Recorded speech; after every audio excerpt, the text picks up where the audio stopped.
Hey guys, tonight we dive into the misty hills of Southeast Asia, where one man rose from shadows to command vast poppy armies. You probably won't survive the brutal intrigue of the Golden Triangle, but that's why we're here. So, before you get comfortable, take a moment to like the video and subscribe, but only if you genuinely enjoy what I do here. Post your location and local time below. Now, dim the lights, maybe turn on a fan for that soft background hum, and let's ease into tonight's journey together. The air hangs heavy in the hills of Shan State. You can almost feel the mist wrapping around your ankles, cold and a little curious. Bamboo cracks softly under footfall, and somewhere nearby, a dog barks twice before going quiet. This is where he begins. Chang Chi-fu, the boy who would become Khun Sa, born not into royalty or rebellion, but into the long, slow silence of a forgotten village. The year is 1934, and the world is already in crisis. Economic depression abroad, colonial stress at home. But the jungle doesn't care about calendars. Here in Loi Ma, a remote village in northeastern Burma, the days are ruled by rain, rice, and rumor. Chang Chi-fu's father is Chinese, a man with a love for trade and no small amount of ambition. His mother is Shan, deeply rooted in the land, quiet and watchful. Their union is one of both blood and border. Chinese commerce meets Shan soil. From a young age, the boy learns two things with unusual clarity. First, that maps are lies. Borders drawn in offices far away never match the boots on the ground. Second, that opium is not a drug, at least not here. It's medicine, currency, survival. The villagers plant it not out of vice, but out of tradition and necessity. It keeps the stomach full when rice runs low. It buys bullets when the animals don't come back. Opium, in this world, is just another crop, except this one glows white in the moonlight and attracts men with guns. He's a curious child, Chang Chi-fu. Not mischievous, never that. Too calculating, too self-contained. Other children play with slingshots. He watches how traders negotiate the price of goat hides. He doesn't cry when he falls. Instead, he observes the blood on his knees like it's telling him something. His mother, ever perceptive, senses something in her son. Not evil, no, but a kind of silent ambition, like a mountain waiting to shift. By the time he turns 10, the world around him has begun to collapse. The Japanese are coming. They sweep through Burma like a fever, brutal and efficient. British colonial power is cracking. The jungles teem with soldiers, rebels, refugees. In this chaos, young Chang sees opportunity, not in the fight itself, but in the gaps, in the space between regimes. He learns to listen to soldiers when they drink, to mimic accents, to stay out of sight. These are his first lessons in command. Watch everything, say little, move when no one's looking, and somewhere around 12 or 13, he takes his first job as a courier. Opium, of course, packed tight in banana leaves, hidden in baskets. His feet know the hills. His face, young, unreadable, is the perfect disguise. No one suspects the quiet boy with almond eyes and soft steps. And even if they did, would they risk a bullet over a child with a basket? It's not glamorous, but it's his first real taste of the trade, of how things move in this world. Not just goods, but people, money, fear, influence. He sees how the Thai border guards can be paid to look away, how certain farmers hide their daughters when certain soldiers pass. He understands, intuitively, that power isn't always loud. Often, it's just knowing the right time to nod and when not to. He speaks several tongues by now, Shan, Chinese, Thai, Burmese. Not fluently, not yet, but enough to blend, enough to play dumb when needed, enough to negotiate when the stakes are low and listen when they're high. The older traffickers begin to notice him, not just for his loyalty, but for his memory. He remembers every route, every checkpoint, every face.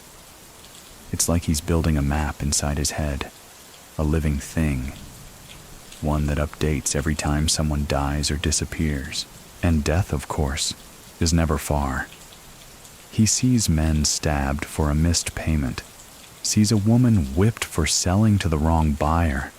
He never flinches, not because he's heartless, but because he's already asking a different question. How did they get caught? He doesn't dream like the other boys, not of escaping to the city or finding a job in Rangoon. His dreams are quieter, more architectural. He dreams of systems, how money flows, how loyalty is bought, how silence is enforced. He doesn't want to escape the jungle. He wants to own it. Many people still think that Khun Sa's rise was a product of chance, that history handed him an empire because he happened to be in the right place at the right time. But listen closer, and you'll hear the gears turning before the map even shifts. The jungle didn't give him anything. He studied it, loved it, bent it toward his will. By 15, he's trusted with larger shipments. He rides on mule caravans now, deep into Thai territory, crossing rivers under moonlight, avoiding police patrols with an instinct that feels more animal than human. At rest stops, older men consult him like a partner, not a boy, and he never shows his hand. He nods, listens, speaks only when necessary. There's a story, unverified of course, that he once spotted an ambush just by noticing how the forest had gone too quiet, that he rerouted the entire caravan uphill, doubled the distance, and saved 6 lives. Whether true or not, the story spreads. And in the jungle, sometimes belief matters more than fact. The nickname begins to stick around this time. Khun Sa, meaning Prince Prosperous in Shan. A compliment? A prophecy? Or just a joke that became too real to ignore? Either way, Chang Chi Fu is fading. The boy with soft eyes and silent steps is becoming something else. Harder, heavier. He's not yet the warlord, not yet the man whose name will flood diplomatic cables, but you can see the scaffolding rising, and as the sun sets behind the mountains, casting long shadows across the poppy fields, a teenager stands at the edge of a trail, hands behind his back, eyes scanning the horizon. Calm, patient, ready. He's still just a boy in name, but the jungle already calls him general. The mountains never sleep. Not really. Even when the villages tuck into their straw mats and fires burn low, the hills hold their breath, listening. And in this hush, the boy who will become a general keeps moving. By 16, Khun Sa no longer rides as a mere courier. He walks ahead of the caravan, not behind it. He points to detours before danger even arrives. He begins carrying a pistol. It's a strange evolution to witness. The child who once padded silently behind pack mules now sets the pace. The older men begin deferring to him, reluctantly at first, then with surprising ease. There's something about his quiet confidence that unnerves even the most seasoned smugglers. He doesn't posture, doesn't threaten, but when he speaks, you listen. The 1940s come and go in a blur of post-war uncertainty. Burma, newly independent from Britain in 1948, erupts into conflict between the central government and a stew of ethnic armies, rebels, communists, and opportunists. The Shan Hills, where Khun Sa makes his home, become one of the bloodiest chessboards in the region. Loyalties shift like river stones. Maps are redrawn with every gunshot, and amid the chaos, the opium trade flourishes. You have to understand, this isn't the mafia backroom kind of drug operation. This is open-air enterprise. Entire villages depend on poppy harvests. Opium isn't illegal in the way outsiders imagine it. It's cultural, practical. A sack of raw opium is worth more than land. It pays dowries, school fees, bribes, even funeral costs. For the hill tribes, it's not contraband, it's lifeblood. And for Khun Sa, it's a future. But a future requires structure, and structure needs force. So in his late teens, Khun Sa begins gathering men. Not soldiers yet, not officially, just loyalists. Old friends from his courier days, sons of poppy farmers. A few desperate ex-soldiers from Chinese warlord factions left stranded after the Kuomintang fled Mao's rise. They're not united by ideology. They're united by need. And by him. He doesn't pay them well at first, but he feeds them. And more importantly, he protects their trade routes. Keeps Thai police at bay with a combination of charm, cash, and clever footwork. When local bandits begin attacking caravans, Khun Sa's boys retaliate with precision, not brutality, efficiency. It's a message. This isn't a gang. This is protection, and soon protection turns into power. By 20, Khun Sa controls several opium routes threading through the Shan Hills and into Laos. His name begins appearing in regional intelligence reports, not as a threat, but as a person of interest, a potential informant, a minor warlord in the making. Western analysts, still focused on communism, don't know what to make of him. Too young to be dangerous, they think. Too isolated to be relevant. They're wrong on both counts. He doesn't drink heavily. He doesn't gamble. He rarely raises his voice. But when he talks, he does so with the calm of a man who sees 10 moves ahead. Many people still think that Khun Sa rose purely through violence. But in these early years, it's negotiation that gives him lift. He offers farmers better prices than his rivals. He deals with local chiefs directly, bypassing corrupt middlemen. And most importantly, he keeps his word. That's rare in this world. So rare, in fact, that it becomes his brand. By 1953, as French colonial forces collapse next door in Indochina, the region is a free-for-all. Guns flood in from black markets. Opium prices surge as demand rises in Europe. And Khun Sa, still just a young man in his early 20s, is now the invisible architect behind a growing slice of the trade. But not everything is going his way. That same year, his fledgling militia crosses paths with a better-equipped group of ethnic Kachin fighters. A skirmish erupts near Mongyang. Khun Sa loses 7 men. For the first time, he's forced to retreat. He doesn't sleep that night. Not out of fear, but because the equations in his mind don't add up. He hates miscalculations, especially fatal ones, so he adapts. Within a week, he's recruited a former Chinese nationalist artillery sergeant. The man knows old World War II mortars like their family. Khun Sa pays him not with cash, but with safe passage for his relatives across the border. It's a smart trade. Within a month, his camp has a new edge, crude but deadly firepower. He also begins investing in communication. Not radios.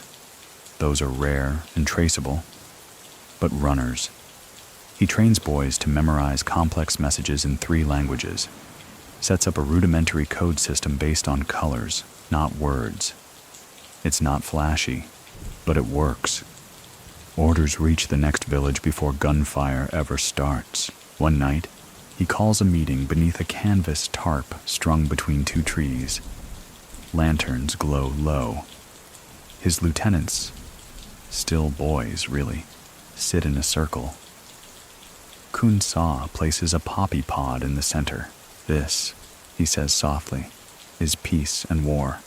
Choose which one you want it to be." No one laughs, not even the drunk ones. Word spreads, as it always does, that the boy who used to carry opium on his back now commands routes that stretch like fingers across the hills, that his men don't loot villages, that he makes enemies disappear without noise, that he's building something, not just running from something.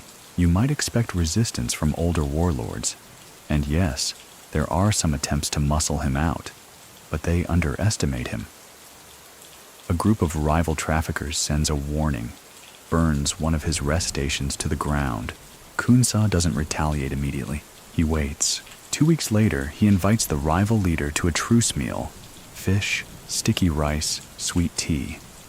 Midway through the meal, he gifts the man a silver dagger. Legend says he said nothing, just placed it on the table and stared until the rival left without touching his food. That leader moved his operations 2 provinces east shortly after. Now, whether that story is true, exaggerated, or invented by Khun Sa himself is part of the intrigue. What matters is the impact. Many people still think that Khun Sa's power came from guns alone, but look closer. It was fear, engineered, patient, surgical. And fear is harder to trace than bullets. By 1955, he's no longer just a player. He's a name. Not yet a myth, but a weight.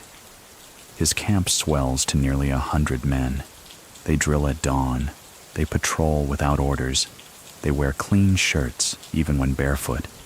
A kind of jungle professionalism emerges, not imposed by cruelty, but cultivated through expectation. And in the background always the poppies bloom. He knows it can't last forever. The jungle eats everything eventually. But for now, he's ahead, watching the valley from a hillside perch. A pistol at his hip, a radio stolen from a Thai outpost crackling beside him. His eyes half closed, calculating the wind. He's not the general yet, not to the world, but to the hills, he's already earned the salute.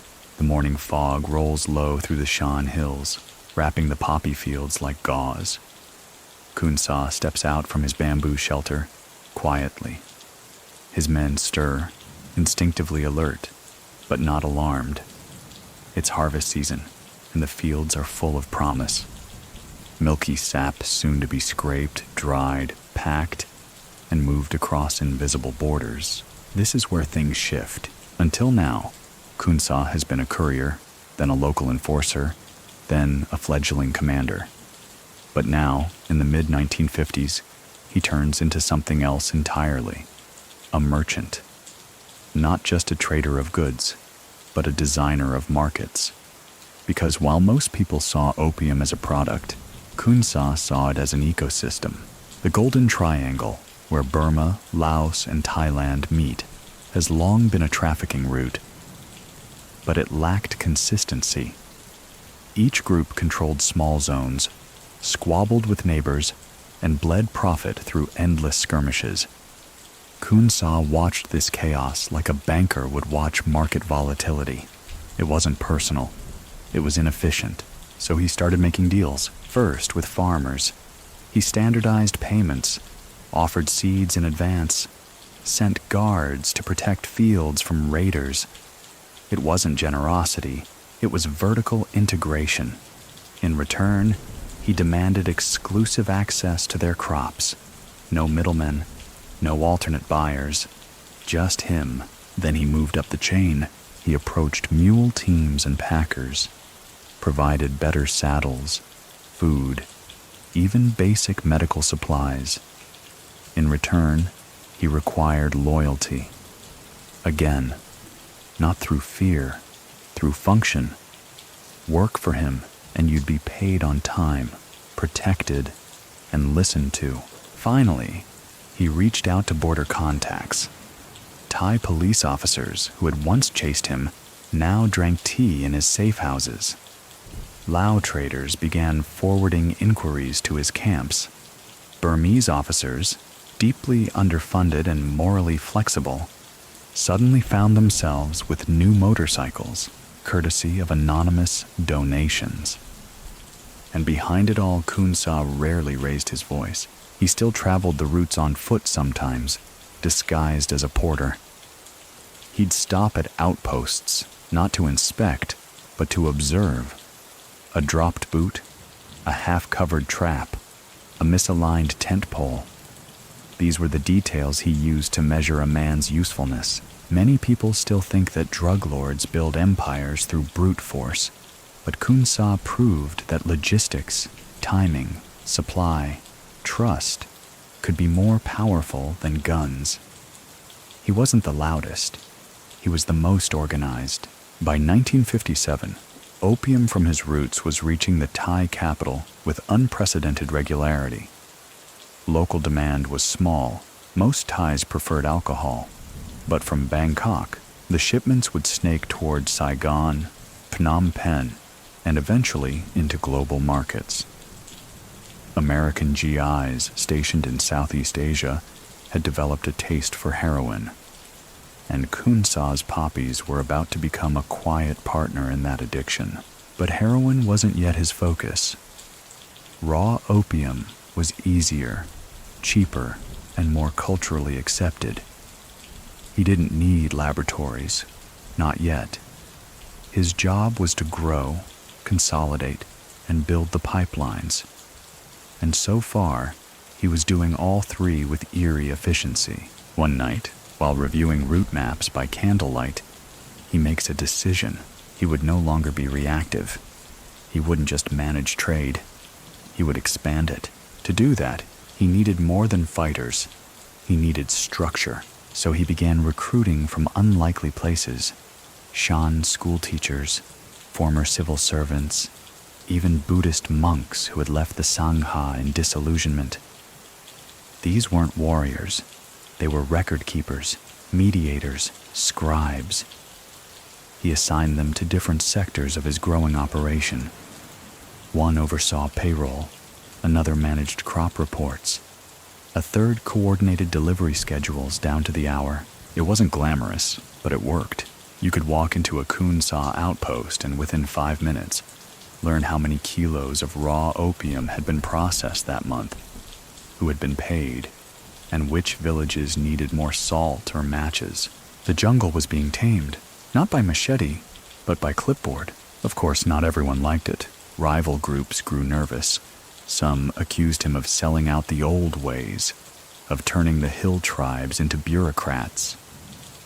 A few tried to sabotage his shipments, burned a caravan mid-crossing, scattered his pack animals into the forest. Khun Sa didn't retaliate right away. Instead, he met with their leader under a flag of truce. Smiling, friendly, they ate grilled riverfish together. At the end of the meal, Khun Sa gifted the man a rolled-up map. It was a detailed sketch of the man's own territory, routes, weak points, personnel. The rival didn't speak for a long time. Then he packed up and moved his operations 200 kilometers north. It's easy to say Khun Sa ruled by fear, but it wasn't fear alone. It was precision. He knew things he shouldn't, and the implication was always there. If I know this, what else do I know? Meanwhile, his soldiers, now numbering in the hundreds, undergo more formal training. They practice formations, learn basic codes, even run drills with wooden rifles before the real ones arrive. They're not just militia anymore. They're becoming an army, and with an army comes identity. In early 1958, he begins floating the idea of a formal name, the Shan United Army.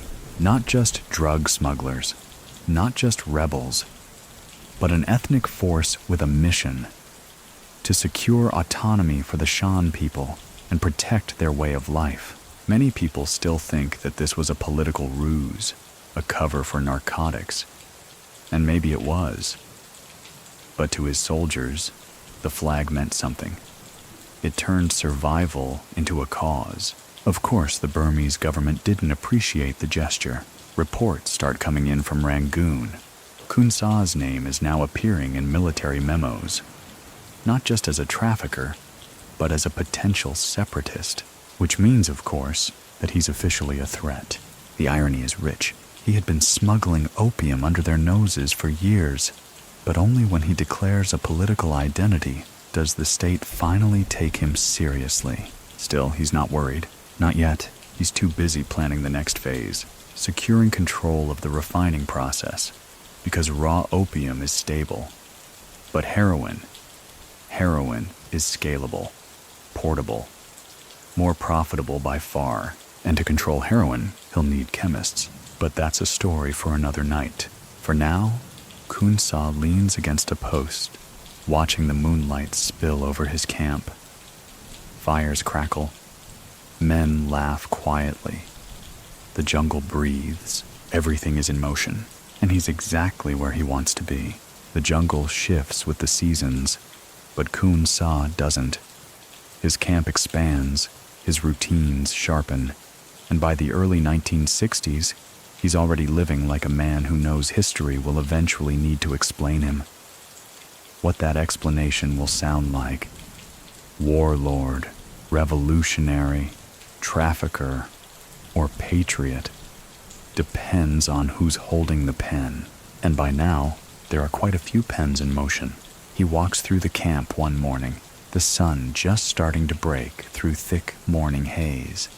Soldiers nod as he passes. Some smile, most don't. Respect here isn't loud. His steps are deliberate, his eyes scanning constantly. He's not paranoid, yet, but you can feel something in him tightening.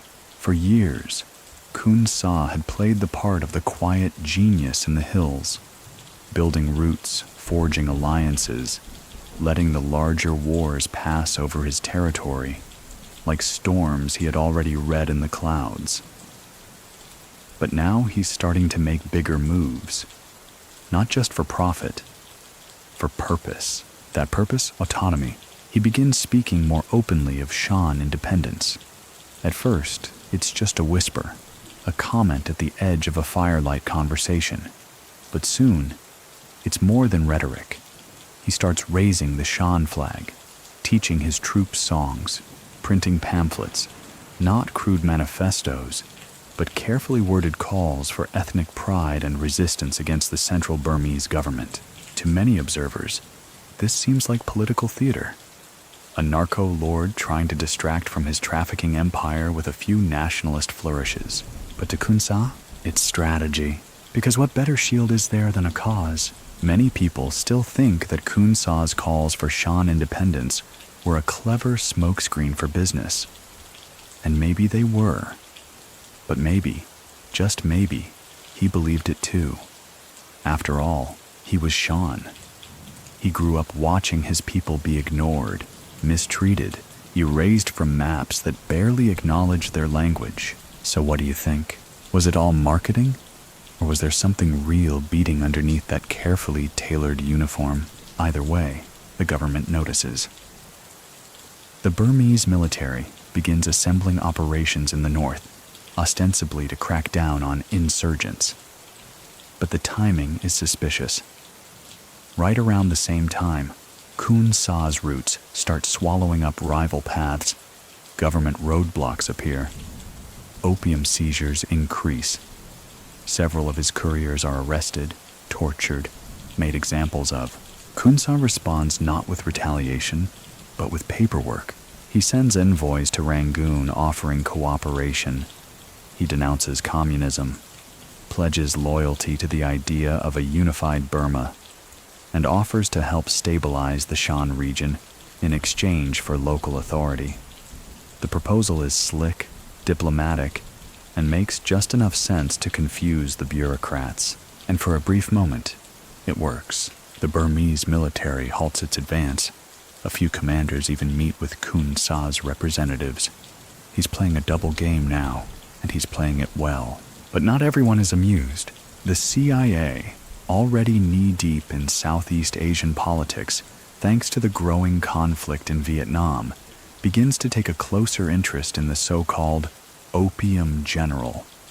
Not because of his ideology, Shan nationalism means little to them, but because his heroin is beginning to trickle into their soldiers' veins. Khun Sa, of course, knows this. He hears whispers before they echo.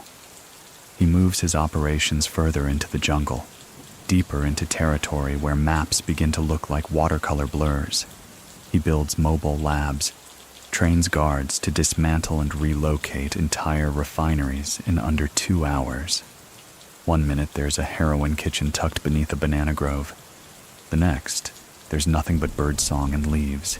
He also builds alliances, one with the Thai border police, who are increasingly willing to look the other way for a fee. Another with remnants of the Kuomintang, the exiled Chinese nationalists still skulking through the region decades after their defeat.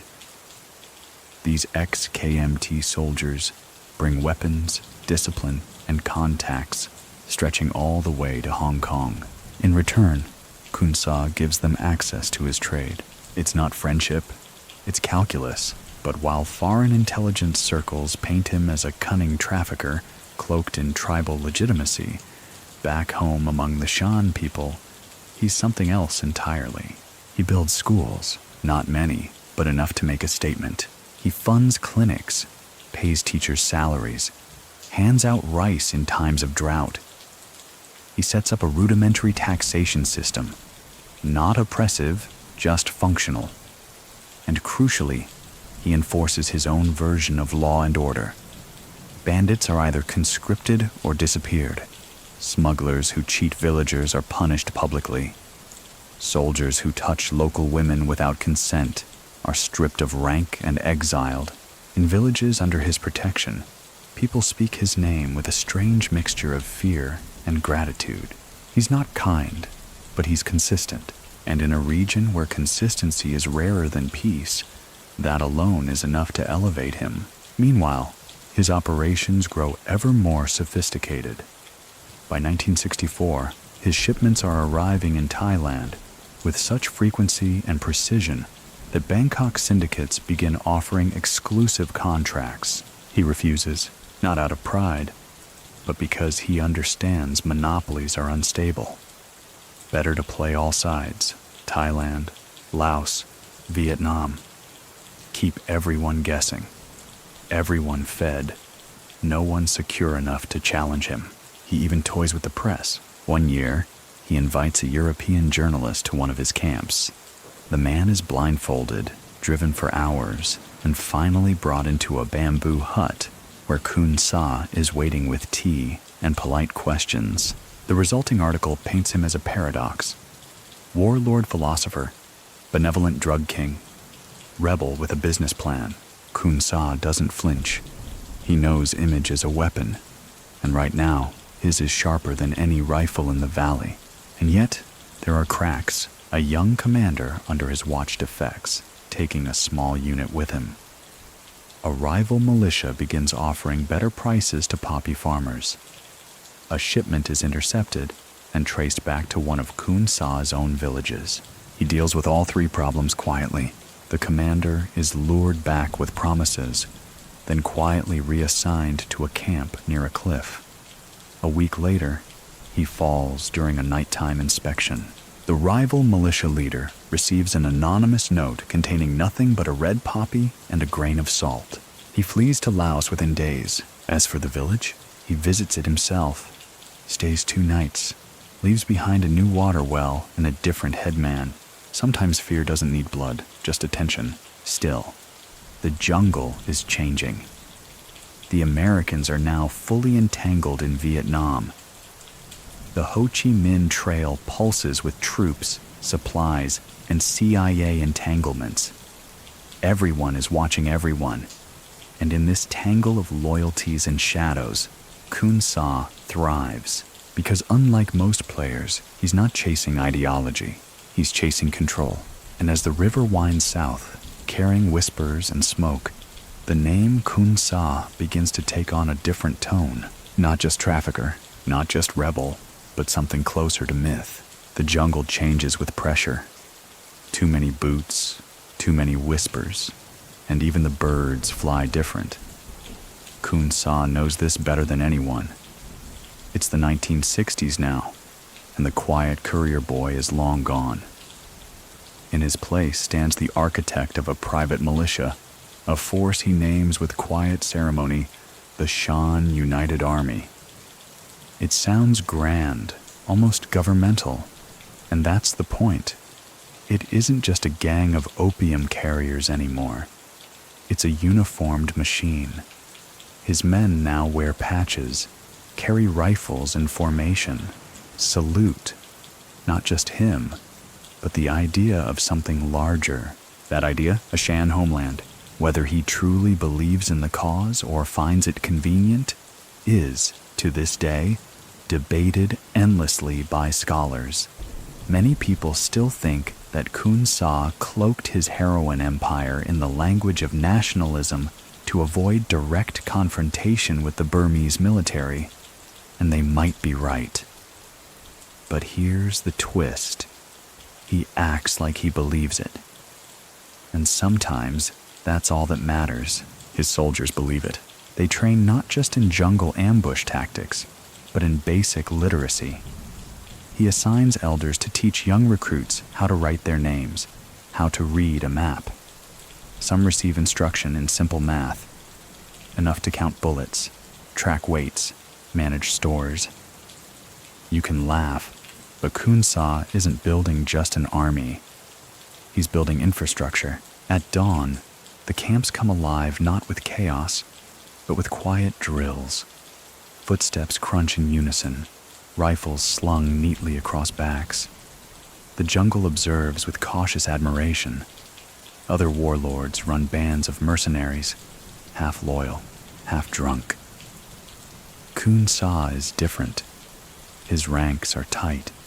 His chain of command is clear. And when orders are issued, they're followed like gospel. He recruits from villages across Shan State, promises food, pay, purpose.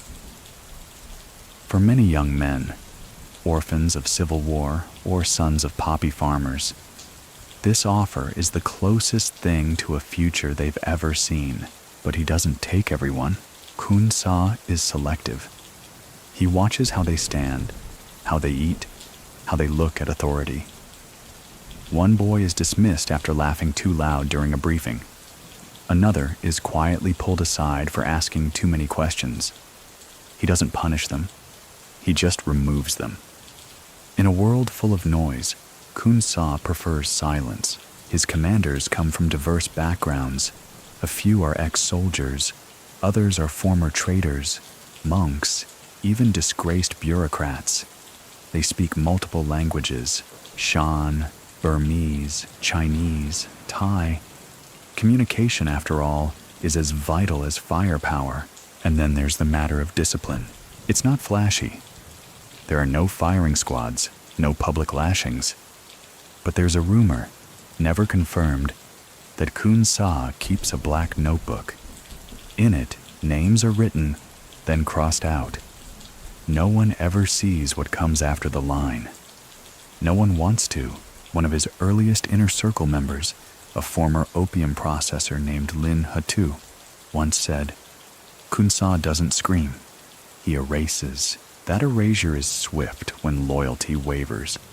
In one case, a commander accused of skimming off profits is invited to dinner. Khun Sa listens to his defense, nods politely, then has him reassigned to a remote checkpoint near the Laos border. Days later, he vanishes. No burial, no questions. In its place, silence. But silence doesn't mean stagnation. While Khun Sa builds his army, he's also expanding his control over poppy cultivation. He organizes cooperative agreements with villages, sometimes sending agronomists to improve yield. Yes, actual agricultural advisors, albeit with rifles slung over their shoulders. He introduces a rotational harvest system, reducing strain on soil, distributes better seed strains, even stockpiles fertilizer. Why? Because he's not just managing a drug trade, he's managing an economy.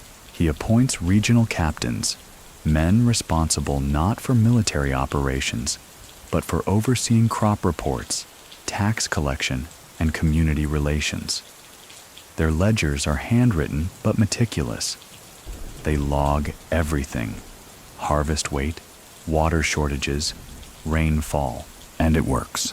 The poppy output in Shan State doubles over a 5-year span. So does Khun Sa's income. But you won't find it sitting in vaults or bank accounts. Much of it is reinvested. Into weapons, certainly, but also into roads, bridges, storage barns. Into the bones of a state. That's the unnerving part. He's not behaving like a trafficker. He's behaving like a governor in the Burmese military. Still caught in a web of internal conflict, they watch warily. They crack down where they can, launch occasional raids. But Shan State is hard terrain, and Khun Sa's knowledge of it is unmatched. His camps fold into the landscape.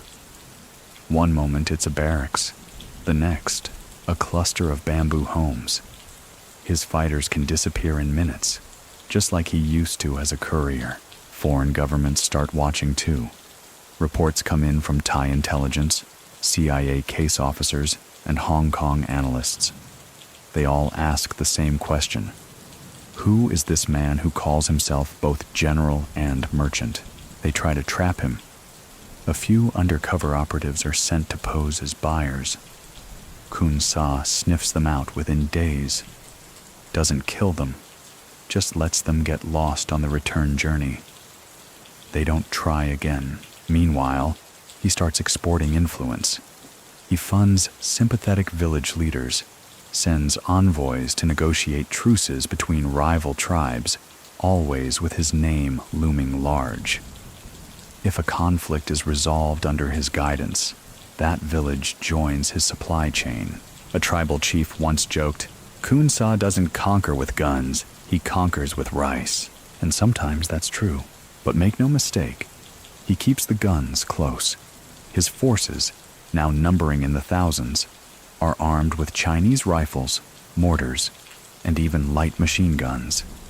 He trains his men in anti-ambush tactics, in night operations, in terrain denial. One of the most innovative things he does is implement a rotating garrison system. No unit stays in one place too long. This prevents complacency and keeps them familiar with all sectors.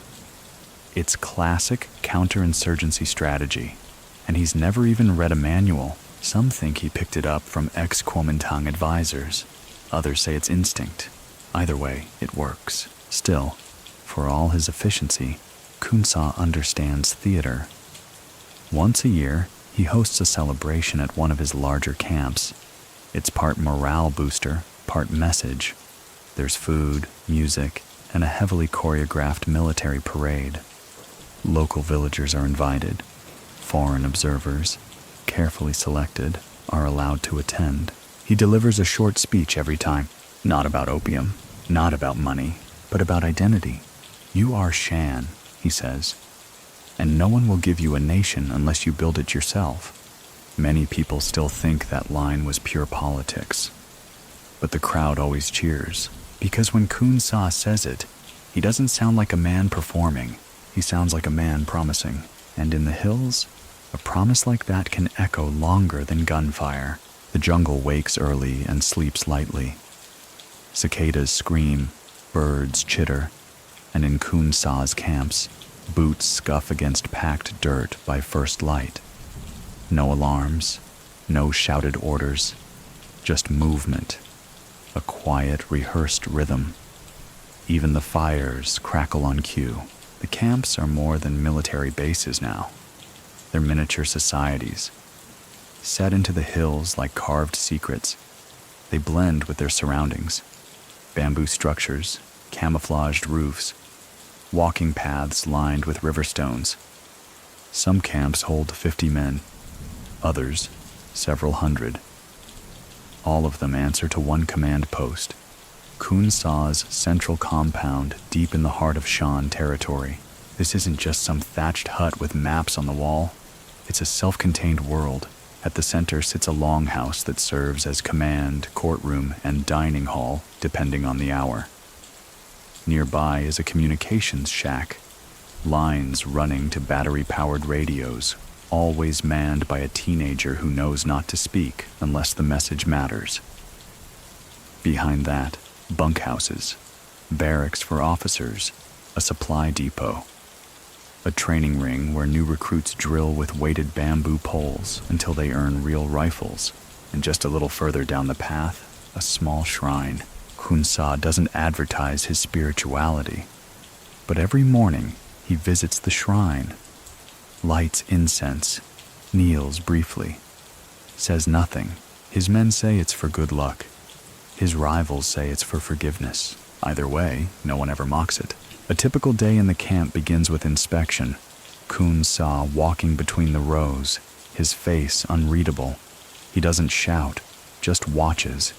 If a boot is dirty, a rifle strap frayed, he makes a note. Sometimes nothing happens. Other times, a soldier is quietly reassigned. Sometimes he disappears for a week, returning with a sharper gaze or not at all. The meals are simple: rice, dried fish, fermented vegetables. Khun Sa eats what his men eat. No fancy cooks, no private dishes. He sets his plate the same way every time, always at the same spot. Some say he does it to project solidarity. Others think it's just another control mechanism. Consistency is power. The camps run on routine, but that doesn't mean they're static. Training never stops. Recruits practice jungle movement, how to read the terrain, how to move without snapping a twig. They learn to identify tracks, recognize ambush points, break down, and reassemble weapons in the dark. Night exercises are common.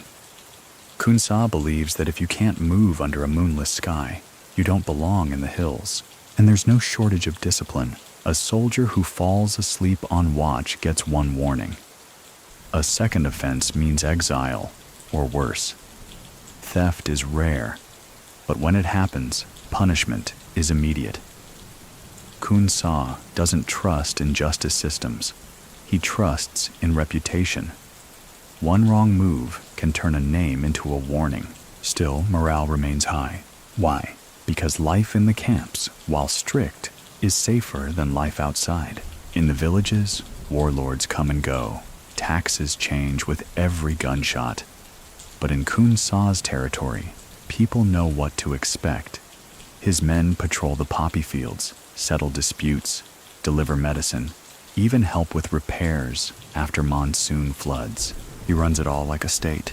Many foreign observers, particularly Western journalists, struggle to reconcile the imagery.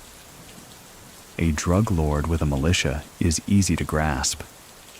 But a drug lord with clinics? With a functioning civil structure? That doesn't fit the narrative, but that's the reality. One afternoon, a visiting Thai envoy walks through a Khun Sa camp escorted by 4 guards. He expects to find a den of rebels with loose guns and red eyes. Instead, he sees children playing near a makeshift schoolhouse, a medic treating a burn victim with careful hands, and soldiers helping villagers carry sacks of rice up a steep slope.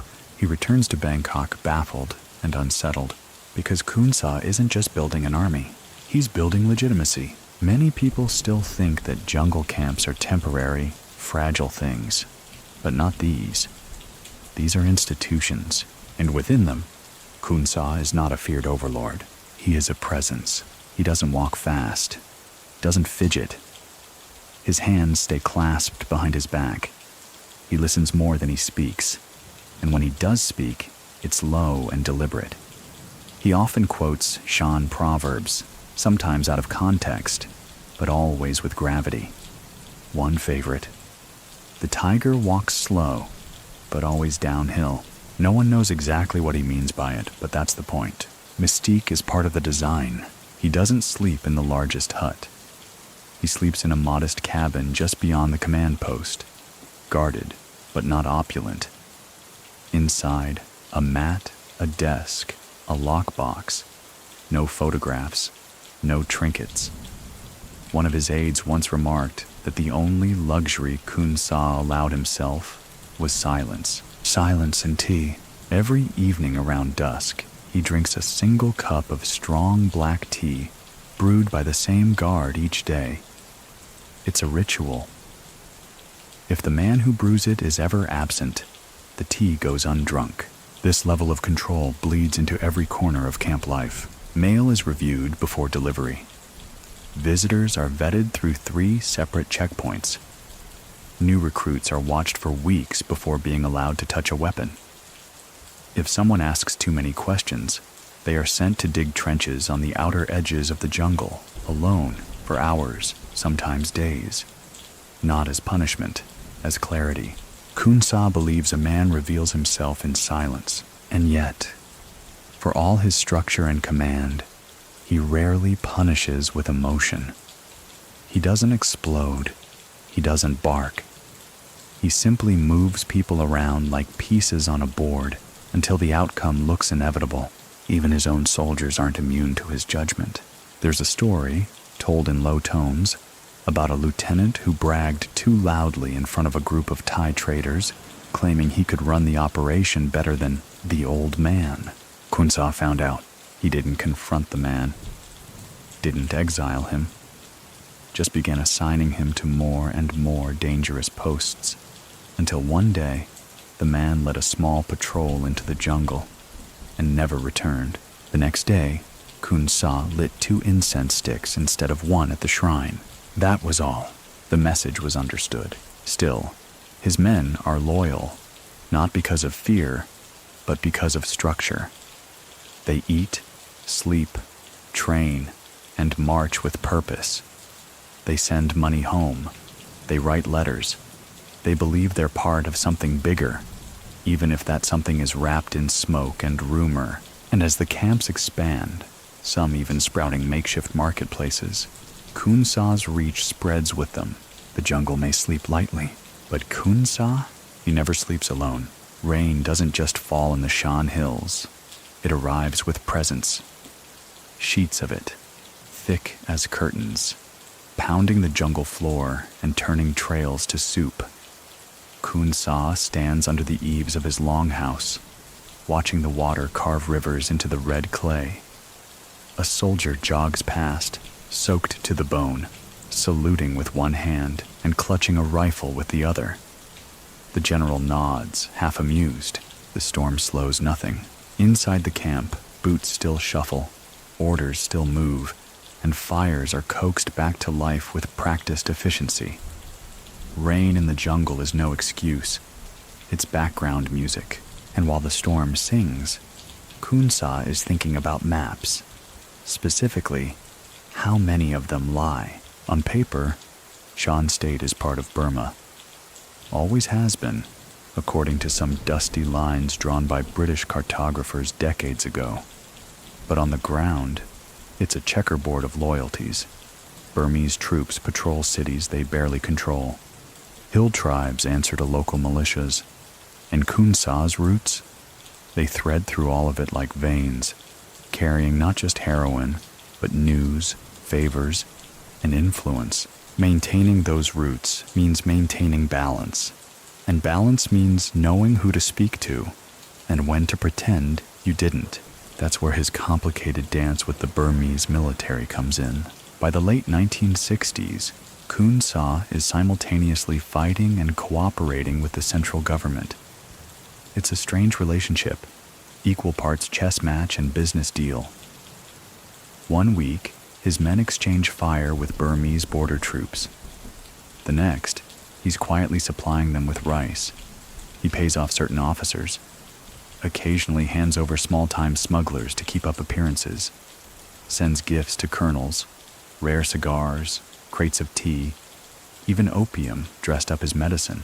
It's not loyalty, it's leverage. Many people still think that Khun Sa and the Burmese military were mortal enemies. But in truth, they circled each other like wary merchants at a market, sometimes in conflict, sometimes in trade, always calculating. One of his closest advisors, a former government clerk named Neo Win, keeps detailed ledgers of every interaction with state officials. He codes the entries: green for bribes, red for threats, blue for favors, owed. It's not bookkeeping, it's insurance, and Khun Sa knows exactly when to cash in. In 1971, when a government operation pushes too close to his northern territory, he leaks information about a rival militia's arms depot. The military raids the depot. His own camps are spared. A few weeks later, his routes are once again humming quietly through the jungle. Untouched, he doesn't celebrate. He just adds a red mark next to a colonel's name in the book. But uneasy cooperation doesn't mean peace. The jungle is still a battlefield, just one, with shifting rules. And in this mess of unofficial diplomacy and whispered deals, Khun Sa's alliances with other ethnic militias become even more important. He begins to court the Wa and Kokang groups, mostly ethnic Chinese who control key border zones. Their leaders are skeptical at first. Khun Sa is Shan, and famously independent. But he wins them over the way he always does. Logistics, security, profit he offers to protect their convoys, to buy their opium at a higher price, process it in his growing network of heroin labs, and then sell it further downstream through his own buyers.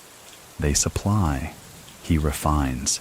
Everyone wins. In return, they allow him passage through their zones. It's not friendship, but it's enough. Soon, Khun Sa's network becomes less a spiderweb and more a grid, tight, disciplined, and terrifyingly efficient. His labs, mostly hidden in forest clearings and guarded by units with strict shoot-on-sight orders, begin to produce heroin in quantities that alarm even his own men. But Khun Sa isn't just reacting to market demand. He's planning. American involvement in Southeast Asia is at its peak. Vietnam is burning. Laos is unraveling. Cambodia is a powder keg. And everywhere, Western soldiers are discovering heroin. Cheap, strong, and dangerously available. Khun Sa knows an opportunity when he sees it, so he increases production, streamlines packaging, designs a system of colored stamps to identify batches: Blue Phoenix for Bangkok routes, Red Lion for Saigon deliveries, Black Star for Hong Kong. It's branding, essentially. Cartel-style consistency, long before the word cartel had entered public consciousness, and he keeps quality high. His product becomes legendary. 95% pure, say the whispers, and those whispers reach ports and alleyways far beyond Southeast Asia. But while the drug spreads, so does the scrutiny. The DEA begins issuing internal memos with his name in bold type. Khun Sa, they write, likely controls the majority of heroin flowing out of the Golden Triangle. They try to intercept. They fail. Why? Because his routes aren't roads, they're relationships. Every mule, every checkpoint, every minor official from Shan to Bangkok has been carefully calibrated. A customs officer at the Mae Sai border crossing receives a monthly stipend in the form of school tuition for his niece. A Thai general's brother is quietly offered exclusive rights to ship coffee beans out of Chiang Rai, and Khun Sa never signs a thing. He doesn't carry documents, doesn't own a radio. He communicates in code through trusted envoys, runners, and memorized instructions. If you want to trace the flow of heroin to his hands, you'll have to move through 5 countries, 6 aliases, and a fog of plausible deniability. It frustrates law enforcement, enrages bureaucrats, but it impresses the underworld. Chinese triads in Hong Kong begin sending feelers. Syndicates in Bangkok offer partnerships. Even whispers from Sicily drift into the jungle on the backs of businessmen pretending to be exporters. Khun Sa takes the meetings, listens, asks questions, makes no promises, because he doesn't need to expand further, not yet. Growth invites risk, but information, that's always welcome. And all the while, his troops continue patrolling his jungle empire. His accountants continue their ledgers.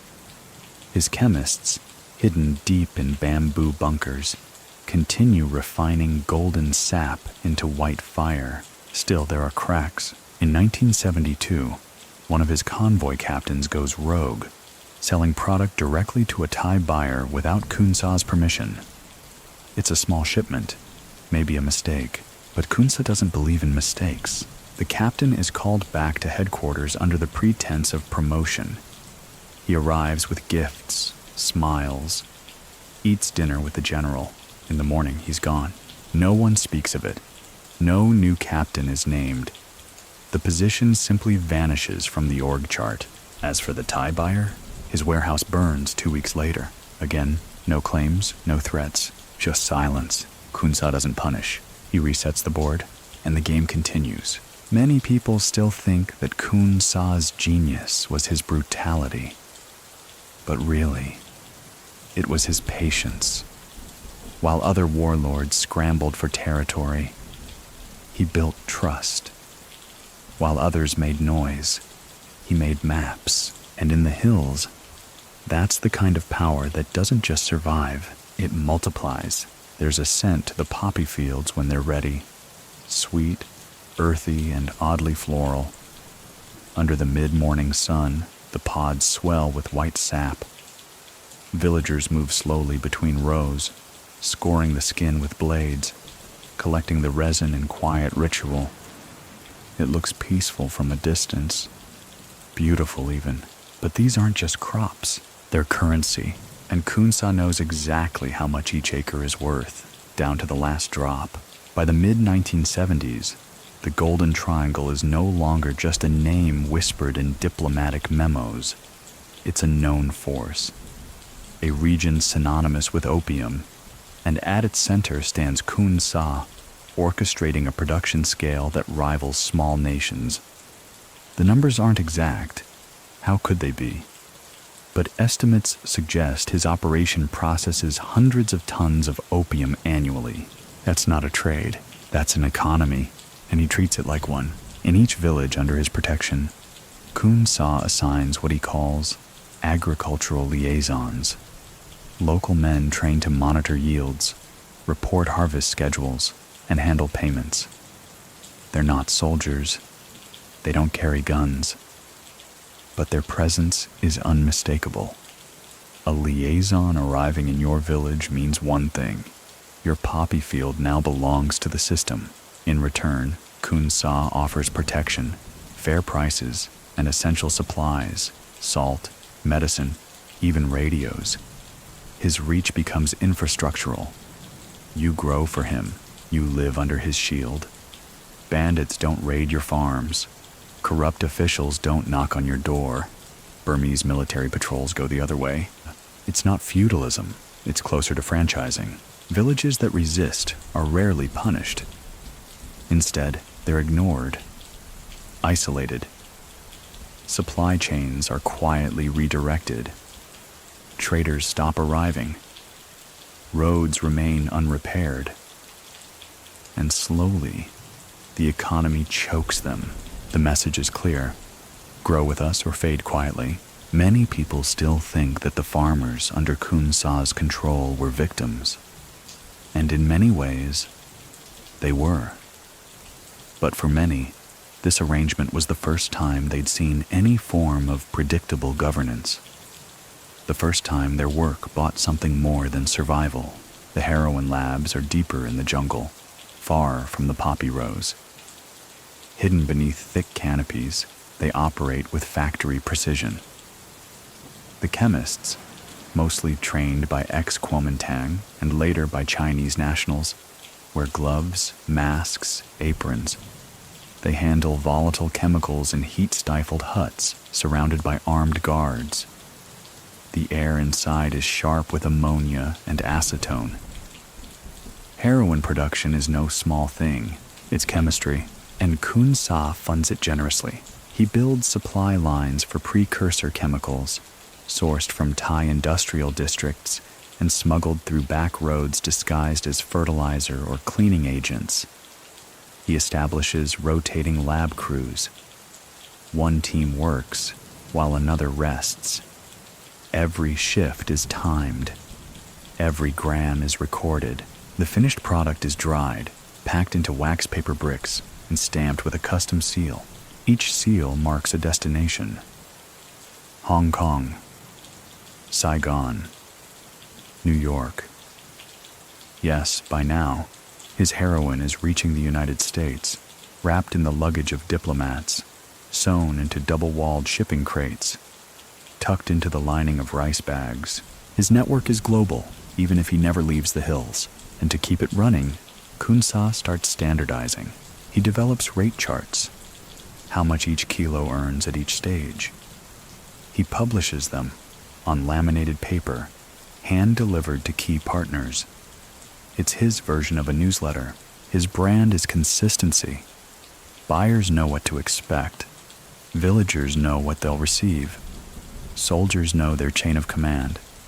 Even his enemies know what lines not to cross. A Thai police captain once joked, "Khun Sa runs better logistics than our government." He meant it as a warning, but it came out sounding like admiration. And admiration comes with risk. Rivals begin to rise. Small ones at first, then bolder. In the south, a Burmese militia with Chinese funding tries to muscle into his territory, offering higher prices to poppy farmers. In the north, a former lieutenant splits off, claiming Khun Sa has grown too bureaucratic, too soft. Khun Sa doesn't flinch. He doesn't send soldiers. He sends shortages.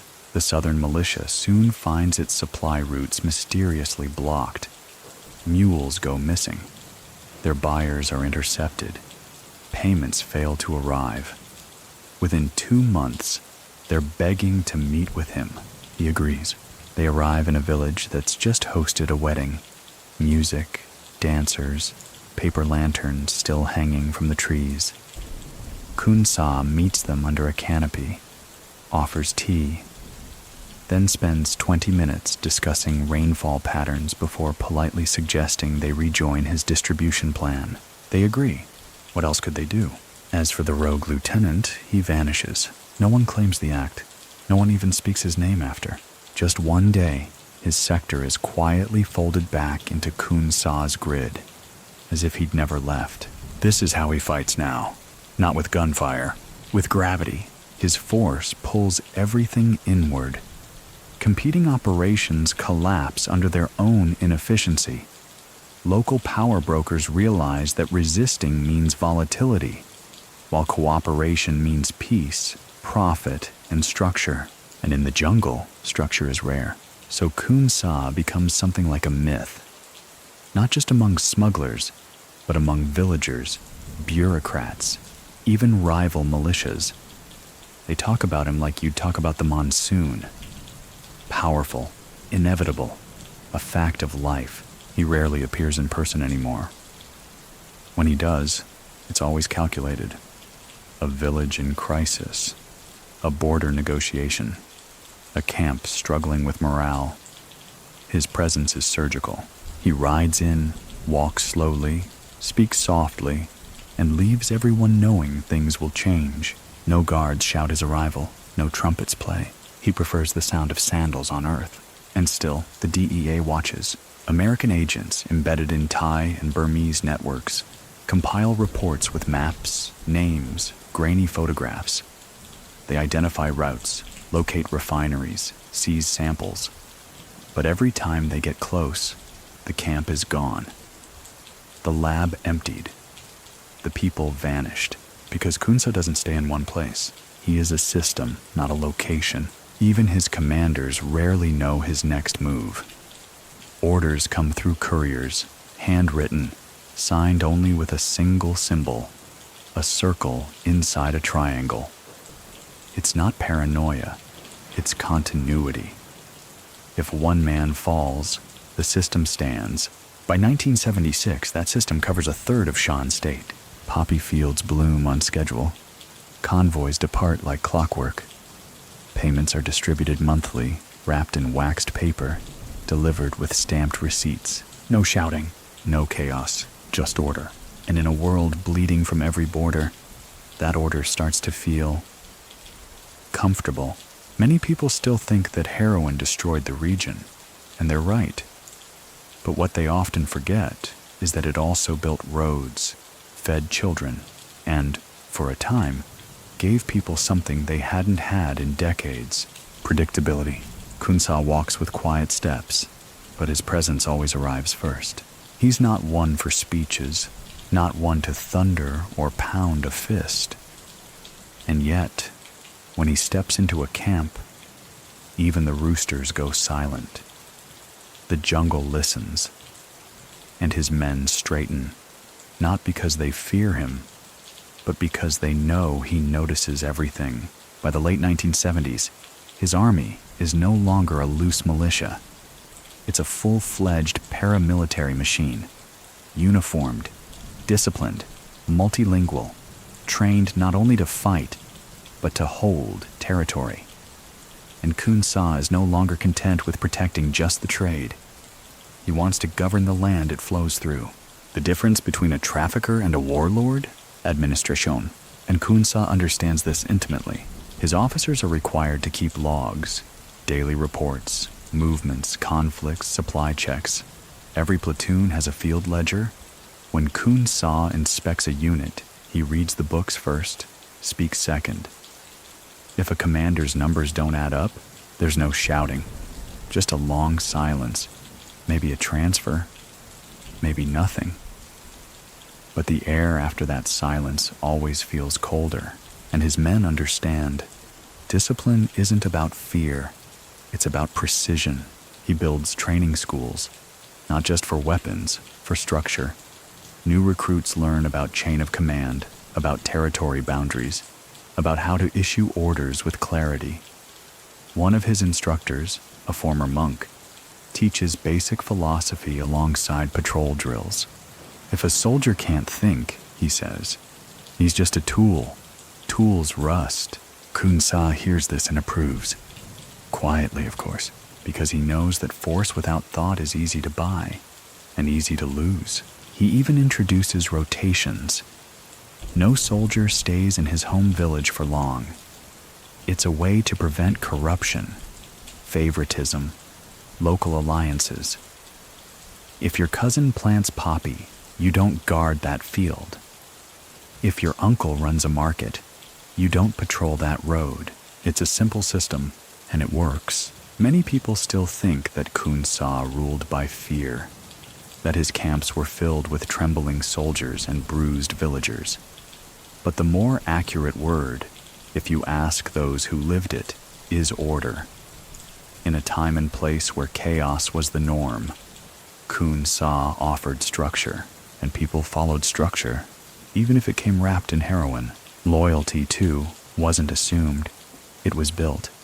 He paid his soldiers consistently, gave them purpose, uniforms, rituals, funerals even, when they died. A wooden plaque, a folded flag, a letter sent home. For a young man with no future before the army, that gesture mattered more than gold. Still, loyalty has limits, so Khun Sa balanced it with observation. Each unit had a watcher, not a spy exactly, but someone who reported directly to headquarters. A soldier who noticed when others grew restless, when they gambled too often, when they asked about moving to rival factions. If discipline slipped, it was noted, often corrected before it became an issue. There was no room for drift. And then there were the punishments, rare but unforgettable. One story, told in low tones, speaks of a lieutenant who let a convoy pass without inspection. A mistake? Or a bribe? It doesn't matter. Khun Sa calls him in, offers tea, talks about weather, doesn't mention the incident at all. The next morning, the man is found stationed at the farthest camp on the edge of Wa territory. No radio, no replacements, just enough rations to last a week. When asked, Khun Sa says, If he returns alive, he has learned. If he doesn't, I was not wrong. That's the calculus. No rage, no trial, just adjustment. But it wasn't all shadows and sharpness. Khun Sa also knew how to reward. He held annual gatherings. Small, controlled, but festive. He personally handed out bonuses to officers who kept clean records, gave watches, radios, even gold necklaces to men who'd served 5 years without incident. Not flash for flash's sake, but to create aspiration. You want to rise in the army? You do it by keeping order. And that model began to filter outward beyond his camps. In towns under his control, small markets opened. Schools started lessons again, taught by ex-monks or retired soldiers. Clinics received medicine from Thailand, carried by Khun Sa's convoys alongside heroin. Villagers started referring disputes to his officers instead of government courts, not because they trusted him blindly, but because they could expect a decision within the week. Try that in Rangoon. This was the genius of his rule. He turned his army into a government, his officers into administrators, his supply lines into arteries of both poison and hope. And the West still couldn't figure him out. American officials issued reports calling him a criminal overlord. Others, particularly DEA analysts stationed in Chiang Mai, called him a strategic genius. One memo reads, "Khun Sa's greatest weapon is not opium, it's control." They weren't wrong. By now, he controlled the majority of heroin moving out of the Golden Triangle. His laboratories were still hidden, mobile, modular, efficient, his mule teams still well-trained. But the real change came in how he controlled people, not through terror, through habit. His camps became self-repeating systems. When one burned or was abandoned, another rose in its place with the same routines, the same forms, the same expectations. Like a franchise. If a soldier defected, the network absorbed the loss. If a leader was killed, a deputy took their place without hesitation. There was no single point of failure. Even Khun Sa himself seemed to understand this. He began removing portraits of himself from camp halls. No statues, no slogans. The iconography faded, not because he was humble, because he was building permanence. If you build something around your name, he once reportedly said, it dies with your name. If you build around a system, it lives longer than memory. And in that moment, maybe more than any before, Khun Sa stopped being just a warlord. He became a structure, a rhythm, a government without borders, without elections, but with enough rules to hold a region still. The hills listened, and kept listening, because even now, years later, some of those rhythms remain. The world beyond the jungle begins to pulse louder in the 1980s. Across Southeast Asia, borders harden, Cold War lines fray, and bureaucrats with soft hands and harder policies look south, east, everywhere, but always back to one stubborn constant. Khun Sa. He's no longer a rumor. He's a name that shows up on CIA dossiers, Thai cabinet memos, DEA case files, and Chinese intelligence chatter. His photograph, a blurry shot from a distance, face shaded beneath a wide-brimmed hat, sits in more filing cabinets than most presidents. And still, they can't catch him. That's because he's not playing the same game. While governments send officers to trace supply lines, Khun Sa is re-engineering them. While task forces hold press conferences, he holds silent meetings in bamboo shelters under monsoon clouds. And while Western leaders talk about solving the drug problem, he solves logistics. One mule, one radio relay, one border handshake at a time. By 1981, he is operating at a scale that astonishes even his own lieutenants. An estimated 1,000 tons of raw opium moves through his network annually. That's more than half the world's supply. Let that sink in. From a quiet boy walking behind mules to a man who effectively controls a black market empire bigger than some national GDPs. And what's more unsettling, he does it without flash. There are no marble halls, no gold-plated rifles, no giant portraits hanging in central plazas, just bamboo, boots, maps, and memory. Many people still think that Khun Sa was a violent tyrant, and make no mistake, he could be merciless. But his real power wasn't violence. It was consistency. He made sure his product always arrived, always pure, always on time. It was that reliability, more than fear, that made traffickers across Asia, Europe, and even the Americas refer to him in reverent tones. You could buy heroin from a dozen different sources, but if you wanted to trust it, you bought Khun Sa's. And with that trust came influence. Thai border towns like Mae Sai, Chiang Rai, and Chiang Saen started humming with quiet money. Warehouses with locked back rooms, pharmacies that ordered a little too much acetone, customs officials who seemed permanently distracted. The roads might have been cracked, the buildings sun-bleached, but inside, commerce flowed, and behind much of that invisible prosperity, Khun Sa. But he doesn't stop at trade. He also begins quietly building media control, not outright propaganda, but access. He invites foreign journalists to his territory, one by one. Not too many, not too close, just enough. They're blindfolded, driven for hours, then brought into camps where he appears calm, gracious, articulate.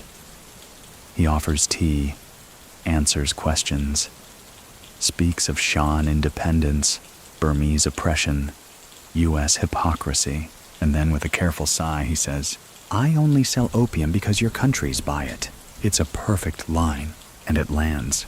The reporters leave confused, expecting a scar-faced warlord, finding instead a poised man in a crisp uniform, talking about politics and colonial betrayal. They don't absolve him, but they soften. They contextualize. Some even sympathize. And Khun Sa, he saves every article, has his aides translate them, files them neatly.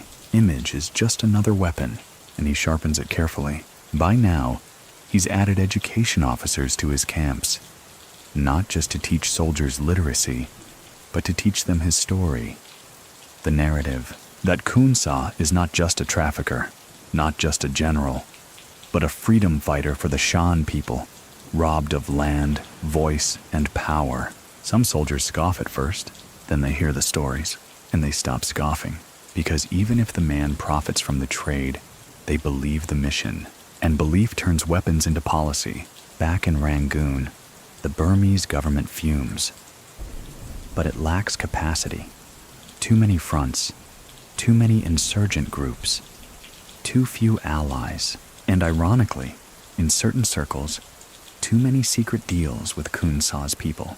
Because while he was building an army in the hills, he was also building a Rolodex in the cities. Colonels, governors, even ministers, he keeps their names in a locked case, never uses them until he has to. And sometimes he doesn't have to.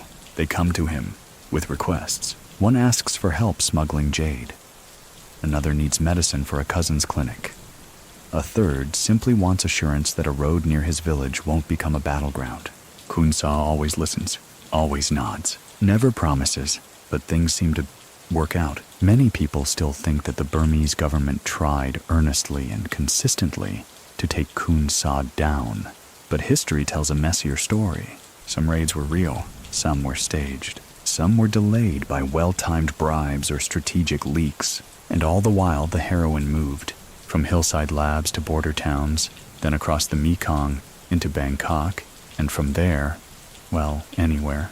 Hong Kong, Manila, Saigon, Sydney, London, Los Angeles. Every line traceable, if you squint hard enough, to the muddy boots of a soldier in Khun Sa's camp.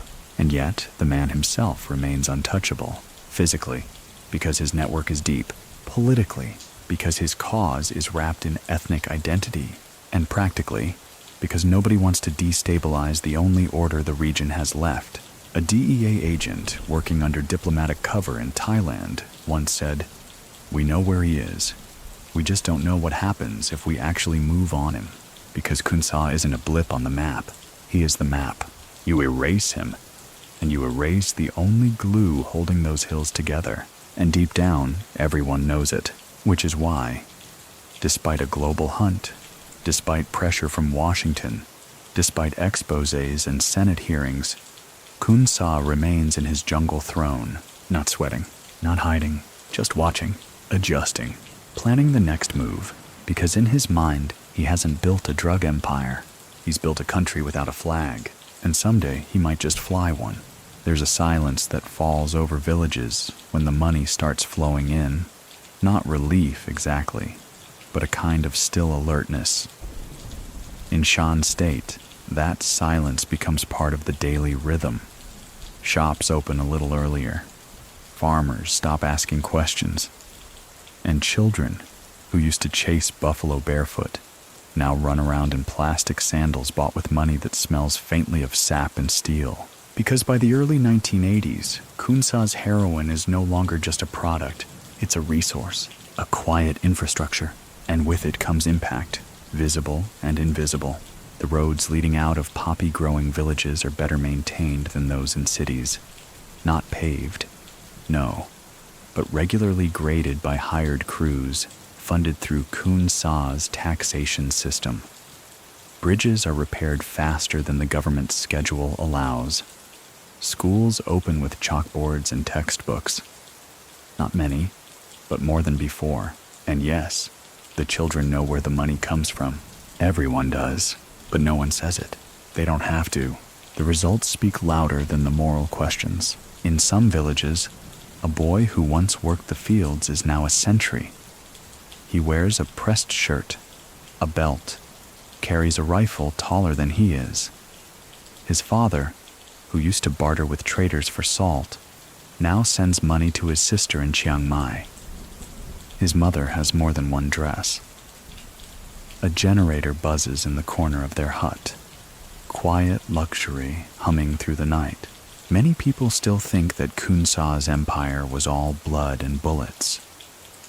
But what they forget, often conveniently, is that it brought stability too.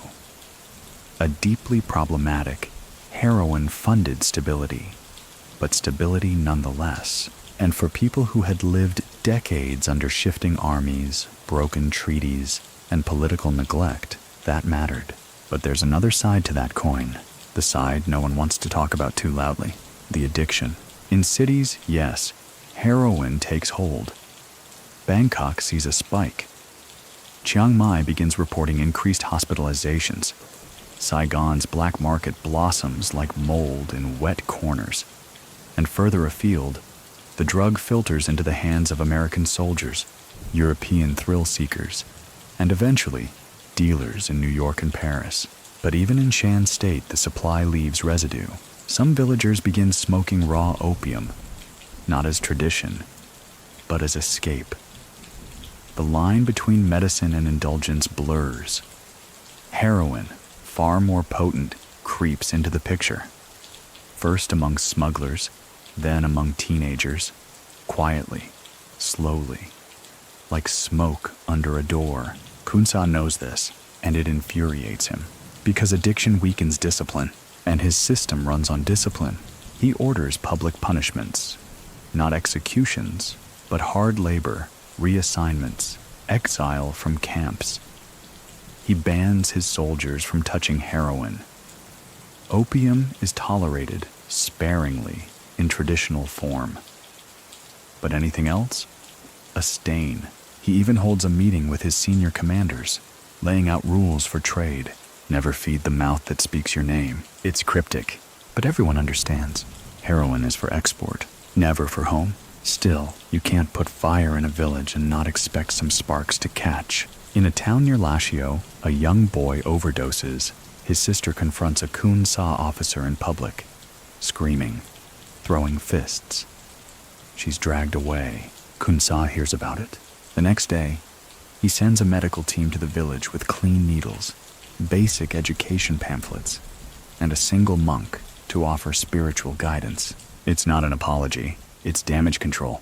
Because Khun Sa doesn't feel guilt like most men, he feels risk. And a community unraveling from the inside?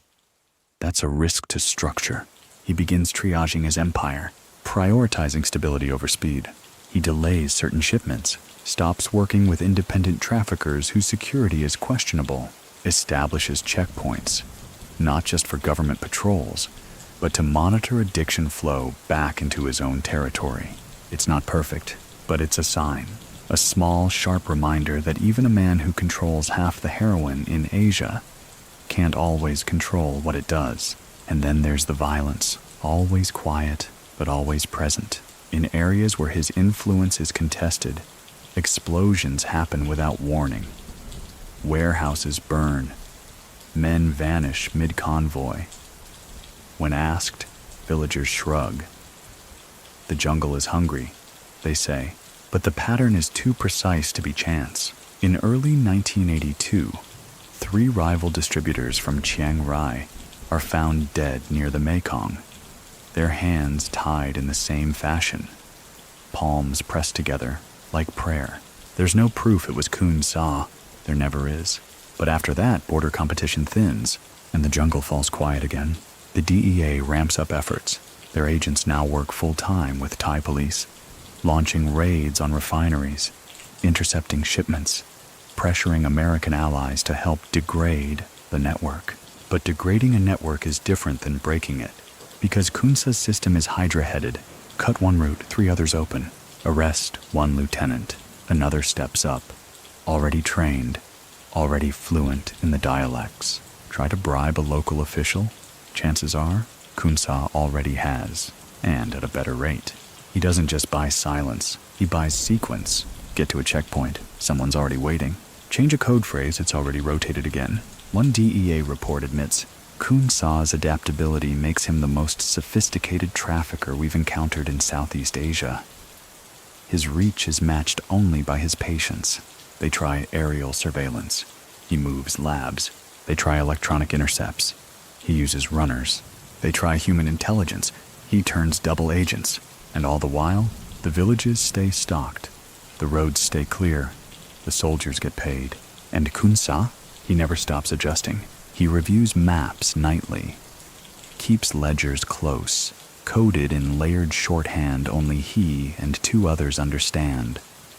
Occasionally, he writes letters to government officials, offers to negotiate peace, to shift focus to Shan autonomy, to help stabilize the region. Some think he's bluffing. Others worry he's not. Because the truth is, Khun Sa is more than a trafficker now. He's become an alternative government, a living critique of the Burmese state. He offers roads, order, enforcement, and, yes, poison. But the poison arrives on time. And in an age of unreliable rulers, that alone earns loyalty.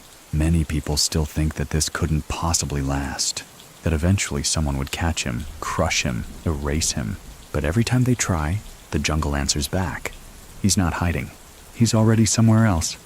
He left 3 nights ago, and above it all, the mist drapes quietly over the hills, thick with the smell of poppy and fire and something harder to name, something that won't vanish with a headline, something that wears Khun Sa's face, even when he's far from sight. The jungle has many voices. Some whisper through the leaves. Others echo off the hills in a crack of gunfire or a clipped command. But perhaps the most dangerous voice in Khun Sa's world is the one behind closed doors. The voice that speaks softly, only to trusted ears, when no one else is supposed to listen. Because no matter how tight a man builds his empire, paranoia always finds a way in. By 1983, Khun Sa is no longer just managing heroin and armies. He's managing whispers, not from enemies, from within. See, when an operation grows this large, thousands of men, dozens of routes, millions of dollars flowing in and out, the problem stops being control. The problem becomes trust, and Khun Sa knows this. So he splits his time between the jungle and a private compound on a hill not marked on any map. Not a palace, not ostentatious, just high ground. Quiet. The guards there don't wear uniforms. They don't speak unless spoken to. And they don't sleep all at once. Inside the compound, the rooms are spare. One long meeting hall, 2 sleeping quarters, and a locked archive room where Khun Sa keeps handwritten journals, stored in bamboo cylinders, coded and dated. These aren't diaries, they're observations about people, his commanders, his rivals, the names of every Thai customs officer ever bribed, and what they asked for: cash, jewelry, sometimes livestock. The names of every Burmese official who stalled too long or spoke too much. And increasingly, the journals include entries about his own men, because even in loyalty, there are degrees. He starts to notice who lingers too long after meetings, who asks too many questions about routes, who spends more than they earn. One commander, let's call him Khun Sa, had been with Khun Sa for years. Solid, quiet, good tactician, but lately, different, sloppy, drinking more. A few field shipments come up light. A report is late. Nothing conclusive. So Khun Sa invites him to dinner. The meal is calm. Laughter. Tea. A quiet rain falling outside. Then, at the end, Khun Sa asks a simple question. Do you still believe in what we're building? Khun Sa smiles, nods, says all the right things. But Khun Sa doesn't nod back. He just says, I think you're tired. Khun Sa is reassigned. 3 weeks later, his boat capsizes on the Salween River. No one recovers the body. The logs say it was an accident. The silence afterward is louder than any gunshot. Many people still think that Khun Sa kept power through violence. But it's more precise than that. He ruled with reputation. Every punishment was a message, and every message said the same thing. I'm always watching. But not all of Khun Sa's shadows are enemies. Some follow him because they want to understand him. One journalist, an Australian freelancer, manages to secure a second interview. Blindfolded, brought through 3 checkpoints, she finds herself in a jungle clearing with tables, lanterns, and a man who looks more like a headmaster than a warlord. Khun Sa is gracious, offers her lychee fruit, asks about the world outside. Then he tells her this: the jungle is honest. If you know how to read it, nothing surprises you. It's an odd thing to say, but when the interview is published, her editor highlights that line. It becomes the pull quote. And Khun Sa? He adds a clipping to his archive, because every sentence written about him is either a weapon or a mirror. Back in his compound, he walks the halls late at night, alone, barefoot, thinking. He doesn't sleep much anymore, not because he's afraid, because his mind won't stop turning. He's begun to keep 2 sets of maps now. One shows supply routes, convoy schedules, refinery rotations. The other, it shows loyalty. He shades territories in different colors, not by geography, but by trust. Green, safe. Yellow, soft. Red, unknown. And increasingly the red spreads, because things are changing. The DEA's pressure is growing. Thailand, under U.S. influence, begins rotating border units more frequently, making bribes harder to maintain. A new Burmese general refuses Khun Sa's usual gifts. In Laos, a longtime buyer disappears, rumored arrested or flipped. Khun Sa responds not with panic but with preparation. He doubles encryption on messages, begins rotating trusted lieutenants every 90 days, never letting one man hold too much too long. He even considers a radical idea. What happens when I'm no longer useful? Not dead, just unnecessary, because he's starting to see the trap of visibility. The more famous he becomes, the more the world wants a photo of his fall. He's no longer a shadow. He's a symbol. And symbols attract predators, so he begins preparing contingencies. He stockpiles gold, literal bars, moved across rivers in silent convoys, stored in caves, buried beneath false graves, distributed to couriers who don't know each other's names. If the world collapses, his empire can vanish into the forest and still feed him for decades. He also invests in legitimate business, quietly, trucking companies, timber mills, rice distribution outfits. Fronts? Sure, but also foundations. Because Khun Sa is thinking beyond the jungle now. Beyond guns, beyond heroin. He's thinking legacy. Meanwhile, his men still move like clockwork. Convoys still flow. Refining labs still pulse with heat and quiet chemistry. But his eyes?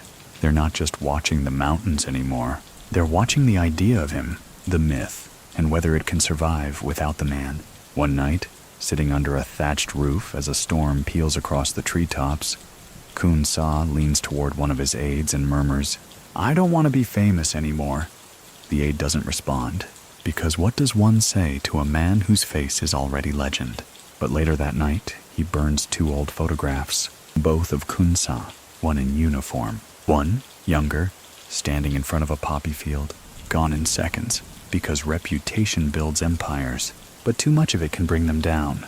And in this jungle, even silence has weight.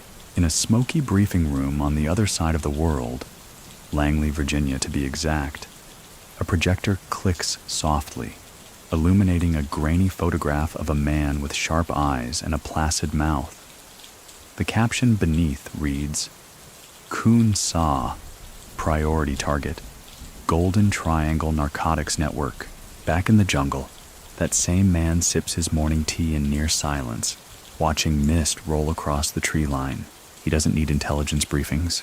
He is the briefing. By 1984, the DEA has officially declared war on Khun Sa. Not a literal one. Not yet, but a full-scale intelligence operation. His name appears in congressional hearings, is whispered through State Department corridors, and becomes a hot topic among narcotics task forces across Southeast Asia. But for all the bluster in polished offices and behind metal doors, the jungle doesn't flinch. Because Khun Sa is already 2 steps ahead. He knows they're coming. He's known for years. It's why his labs now float, not on water, but across land. Mobile refineries, tucked into ox carts and disguised under tarpaulins, moving at night between fields and forests. Trained chemists, each able to set up or shut down a lab in under 3 hours. Supplies pre-stocked along the route. Contingencies layered in stone. Many people still think that the DEA nearly captured him multiple times in the 80s, but they never even got close. What they found were shadows, empty chairs, fresh tea, still warm, notes written in code, pinned to walls already being taken down. Khun Sa doesn't run from raids. He evaporates. There's one incident in particular, June 1984, a joint operation between U.S. intelligence and Thai special forces closes in on a suspected Khun Sa compound near Mae Hong Son. Satellite images suggest trucks. Heat sensors indicate human movement, but when the soldiers arrive, they find nothing but a burned-out clearing, still warm from a fire 2 hours earlier, and hanging from a pole, swaying gently in the breeze, a white piece of cloth with a single phrase written in Thai. "You're late." Khun Sa reads the report days later, smiling to himself, not out of arrogance, out of relief, because he knows the pattern is changing, and patterns are everything. He instructs his lieutenants to start training their replacements, not because they're being replaced, but because no man should be indispensable. Every position, from field commander to chemist to paymaster, must have a backup trained and waiting. Like chess, only the pieces are all equally capable of becoming queen. And if one falls, the game goes on. Meanwhile, Khun Sa increases public outreach. Yes, you read that right. He begins writing letters, not to his men, but to foreign governments. Long, rambling manifestos typed in formal Burmese, translated into English, and sent via intermediaries to embassies and press agencies. In these letters, he presents himself not as a criminal, but as a freedom fighter. He blames the Burmese military for decades of ethnic repression, accuses the West of hypocrisy. "You blame me for selling what your people buy," he writes. And most importantly, he offers peace. In one letter, he states, If the government of Burma grants autonomy to the Shan people, I will cease all drug trade operations and dismantle my military. It sounds grand, unrealistic, but it makes headlines, and that's the point, because while the West debates whether he's serious, Khun Sa's brand evolves, no longer just the kingpin of heroin. Now, he's the general of the Shan resistance. One international journalist calls him Asia's Robin Hood in camouflage. Another article titles him the man Washington can't touch. And the image sticks, so much so that in certain villages his posters go up. Not narcotics warnings, not wanted signs. Hero portraits, printed on cheap paper, framed by bamboo, lit by flickering oil lamps at night. It's not propaganda, it's identity. Because in the Shan Hills, where governments come and go, where currencies change and laws dissolve like wet paper, Khun Sa's rule has one powerful advantage. It feels real. Many people still think that Khun Sa's soldiers were drug-hardened mercenaries, but the truth is more complicated. Many of them were sons of farmers, orphans, men who would never have learned to read if not for his camps. They fought for money, yes, but also for a flag, however handmade. Still, Khun Sa doesn't believe in sentiment. He believes in function. When a commander becomes too popular, he's moved. When a supply hub draws too much attention, it's shuttered and relocated. When a buyer gets sloppy, his shipments are quietly rerouted through another vendor. Loyalty is rewarded, but loyalty without precision, that's a liability. In his inner circle, there are only 4 men he fully trusts. Their names are never written down. Their roles rotate. One manages finance, one handles international correspondence, one oversees camp security. The 4th, unknown, rumored to be a liaison to the Burmese military. Khun Sa speaks to them alone. No aides, no guards, just voices in quiet rooms and decisions that ripple outward like rain on a pond. Meanwhile, across the region, governments are panicking. Burmese generals fear his influence. Thai politicians fear his footprint. U.S. operatives fear his silence, because for all their surveillance and sources, they still don't know the one thing they want most. What does Khun Sa want now? Is he looking for statehood, amnesty, an escape route? Or is he content to rule the hills until his body fails, and someone younger, sharper, hungrier replaces him? Even Khun Sa isn't sure. Some nights, he climbs to the top of his compound's tower, a rickety wooden thing with an old, rusted bell at the top, once used for fire alerts. He sits there with a cup of bitter tea, watches the stars, listens to the jungle below, its chirps, its wind, its gentle night rhythm, and he wonders, can a man disappear while still being seen by everyone? It's a strange thought, but one that lingers. Because for Khun Sa, disappearance isn't about running, it's about dissolving into myth. And myths, after all, can't be arrested. It begins with whispers and ends in headlines. In the mid-1980s, a slick dossier lands on the desk of a DEA director in Washington. Inside are photos, blurry shots of opium fields, shadowy jungle trails, and one image clearer than the rest. A seated man in military fatigues, arms crossed, eyes unreadable. His name is scrawled beneath in thick black ink, Khun Sa. Accompanying the dossier is a memo. We are no longer dealing with a criminal enterprise. We are dealing with a shadow state. The message is clear. Washington is paying attention now, and that attention, heavy, slow, and foreign, starts to reshape the jungle. Khun Sa's name begins appearing in U.S. Senate hearings. Politicians hold up bags of heroin stamped with emblems traced back to his camps. His product, once invisible, becomes infamous. Overnight, he's a target not just of local governments, but of the most powerful country on earth. So what does Khun Sa do? He goes public, not by stepping onto a podium, by inviting the press back in. This time, it's not just 1 or 2 journalists. He arranges a media showcase, as much as the jungle allows. Tents are pitched. Campfires are replaced with clean cooking stations. Soldiers are dressed sharp. Children smile in rehearsed formation, and in the middle of it all, Khun Sa gives a speech. In crisp Burmese translated on the spot, he declares, "I am not a drug lord. I am a Shan nationalist. I am building a free land for my people." The microphones catch every word. Photographers snap every still moment of him standing beside villagers, handing out rice, walking past armed guards with a serene face. The images travel farther than any shipment. Time magazine runs a piece.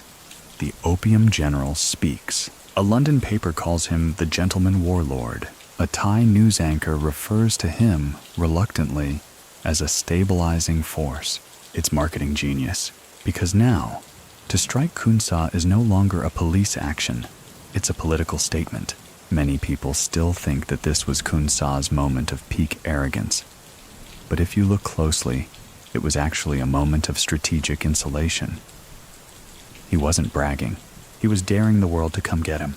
The more visible he became, the harder it was to erase him. Behind the cameras, though, things are tightening. The Americans aren't playing games anymore. The DEA launches Operation Tiger Trap, a coordinated, multinational effort to trace Khun Sa's roots, intercept his buyers, and freeze his assets wherever possible. U.S. diplomats pressure Thailand and Burma to cooperate. Funding is promised. Surveillance technology is delivered. And slowly, the air grows thinner around Khun Sa's empire. A border lab is raided. A shipment is seized in Singapore. 2 of his key buyers are arrested in Taiwan. Nothing fatal, but the net is moving. Khun Sa senses it. He holds emergency strategy meetings, sometimes at 3 a.m., using candlelight and hand-drawn maps. Routes are adjusted. Personnel are shuffled. Entire labs are packed into trucks and moved overnight through secondary passes. He increases internal surveillance, placing loyalists within loyalists, embedding checks inside the very hierarchy he built. A lieutenant in charge of transport vanishes mid-inspection. A buyer who delays a payment is blacklisted across all routes. Even whispers of betrayal are enough to trigger reshuffling. Because if the Americans are watching, he will give them fog, not footprints. But he's not just reacting. He's still playing offense, and on multiple boards. In late 1985, Khun Sa publishes another open letter, this time addressed to the United Nations. In it, he accuses global powers of turning a blind eye to Shan's suffering while vilifying him for providing economic lifelines to an abandoned people. If they do not want our heroin, he writes, they must offer us something better. Until then, my farmers will plant what feeds their children. It's part guilt trip, part negotiation, and part poetic threat. And it lands. International aid groups begin to talk, quietly, about alternative crop programs. Some even consider dialogue with Shan leaders. Not officially, not publicly, but behind the scenes, which is all Khun Sa needs. Because even the idea of legitimacy is a shield. It buys him time. In Bangkok, U.S. advisors grow frustrated. They press for military action, targeted strikes, intelligence-backed raids. But Thai officials hesitate. Too risky, they say. Too destabilizing. Too much potential blowback. After all, Khun Sa's trade might be poison, but it's orderly poison. It keeps villages stable. It keeps certain corrupt channels flowing. And a sudden vacuum? That's chaos. And no one wants chaos spilling over the Mekong. So instead, the effort shifts again. From decapitation to containment. Keep Khun Sa in the jungle. Keep his heroin out of the cities. Watch. Wait. But Khun Sa doesn't wait. He pushes further into international waters. Starts forming tentative links with Chinese triads in Guangdong. Sends feelers to Russian syndicates emerging in the post-Soviet underworld. There are even whispers, never confirmed, that a suitcase of his product made it as far as Marseille. He's not expanding recklessly. He's planting seeds, watching which ones sprout, all while maintaining his image as the misunderstood rebel. Even inside his camps, this image is polished. He begins holding small community forums, letting villagers voice concerns. asking for suggestions. It's performative, maybe, but it keeps the people close, keeps the rumors low, keeps the resistance from fermenting. And in the middle of it all, Khun Sa remains still, emotionless, methodical, calculating. He writes in his journals more frequently now, short notes, symbols, the occasional sketch of a route, a person, a question mark beside a name. Sometimes he writes a single sentence over and over. There are no mistakes, only moves. The phrase becomes almost a mantra among his lieutenants, and he doesn't correct them, because belief is more useful than truth. Many people still think that Khun Sa was losing control by 1986. But that's the illusion he let them believe. In reality, he was consolidating, paring down, sharpening, shifting from empire to legacy. Because by now, he wasn't just fighting for power, he was preparing for what comes next. And he knew something most of his enemies didn't. You don't survive this world by standing tall. You survive by disappearing just before the storm. The mountain ones begin to shift in 1987. Not the kind that rattle bamboo or bend trees, but the political kind, heavier, colder, and harder to read. Khun Sa stands at the edge of a ridge one morning, looking down at the mist layering over the valley like steam off a teacup. Behind him, the jungle is still. Beneath him, his empire begins to crack, but it doesn't break. Not yet. You wouldn't notice it from the outside. The convoys still move. The rifles are still oiled. The heroin still flows downriver. But something in Khun Sa has begun to change. Not weakness. He's still sharp, still calculating.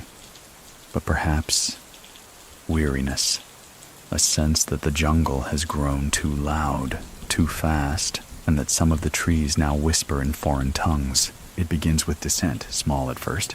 A commander in the east fails to deliver a shipment. A checkpoint guard starts taking bribes and letting rival scouts pass. A junior officer openly questions a route assignment and isn't corrected. Khun Sa doesn't explode.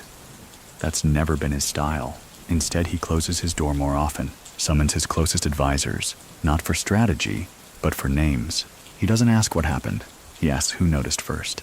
Those who did, promoted. Those who didn't, reassigned to ghost posts. Lonely stretches of jungle with no maps, no visitors, no return.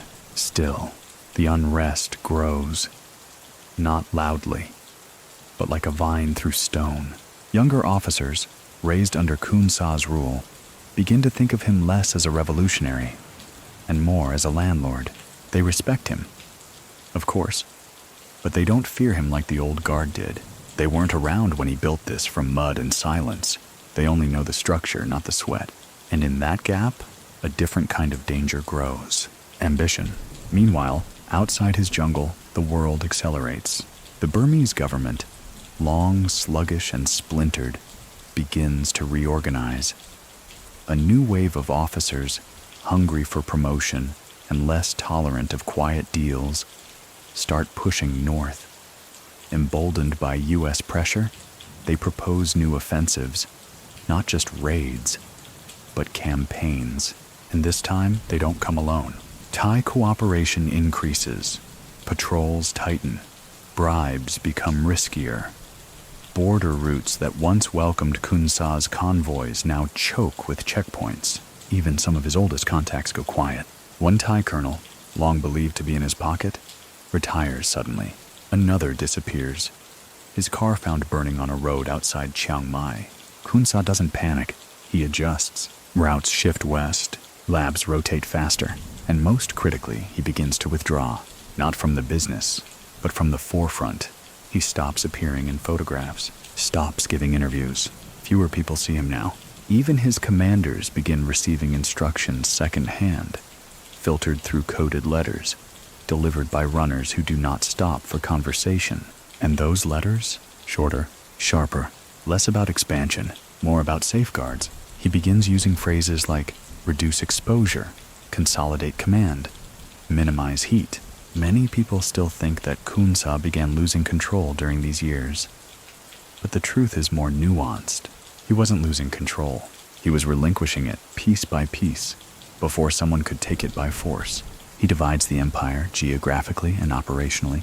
One commander now oversees only refining, another only transport, another procurement. None of them hold the whole picture. Only he does. And even that, he begins to erase. He burns old maps, destroys copies of ledgers, buries gold.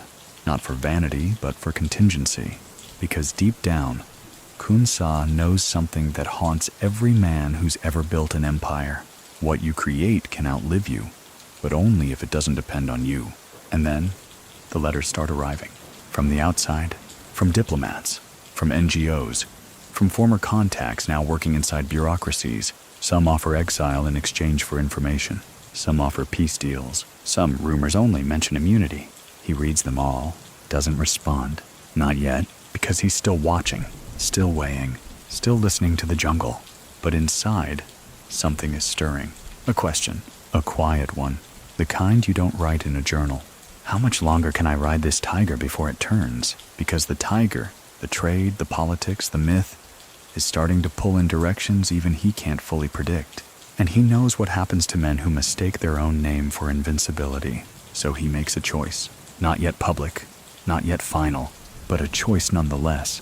He will start to vanish. Not all at once. Not like smoke, like fog, retreating slowly from the peaks, drifting back into the trees until only the shape of him remains in memory.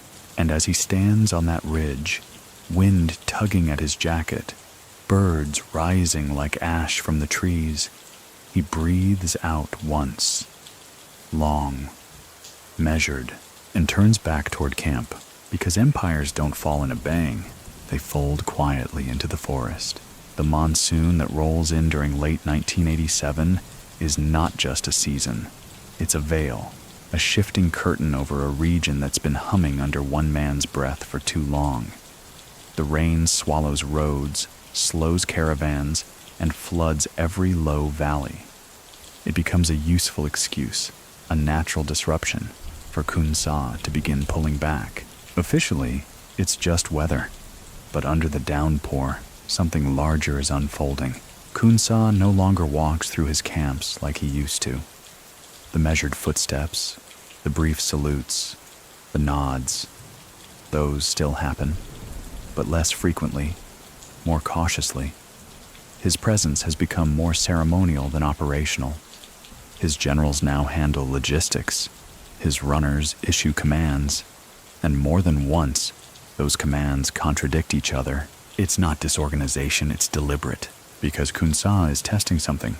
How far can the machine run without its architect? And more importantly, who tries to take the wheel? In one camp near the Chinese border, a young lieutenant named Than Zin begins making decisions outside the chain of command.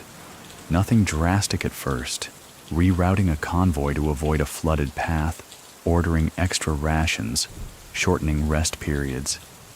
But then he starts delivering opium directly to Thai buyers, skipping the designated brokers. The profit is undeniable, the arrogance unforgivable. Word gets back to Khun Sa in less than 48 hours. Not through whispers, but through receipts. The system, even in his partial absence, still reports to him. The jungle may be loud with rain, but his lines of communication remain dry. He calls in Than Zin, not to punish, to promote, to a new post, farther out, deeper into disputed territory, with more risk, more exposure. Some see it as a reward, others see a man being moved off the board. 3 weeks later, his convoy is hit. Ambush. All 12 men killed. The route is sealed off the next day. Officially, the attack is blamed on Wa insurgents. Unofficially, it's filed under internal discipline. Because Khun Sa's empire no longer punishes mistakes loudly, it erases them in terrain. Meanwhile, the heroine keeps moving. Even as the internal order begins to thin, the external rhythm holds. The refining labs, now reduced in number but doubled in efficiency, produce product faster than ever. Each batch is logged, numbered, color-coded, and distributed with clockwork precision. Chemists rotate in 3-week intervals to prevent burnout and betrayal. But the faces have changed. The old guard, the men who built the system, are growing tired. Some whisper of retirement. Some want to leave. A few have already slipped away into Thai cities, hoping their silence will protect them. Khun Sa notices. Of course he does. And he lets them go. Not out of mercy, but because the newer generation is easier to mold, easier to control. They don't remember the long marches, the ambushes, the early days of building a jungle government from campfires and conviction.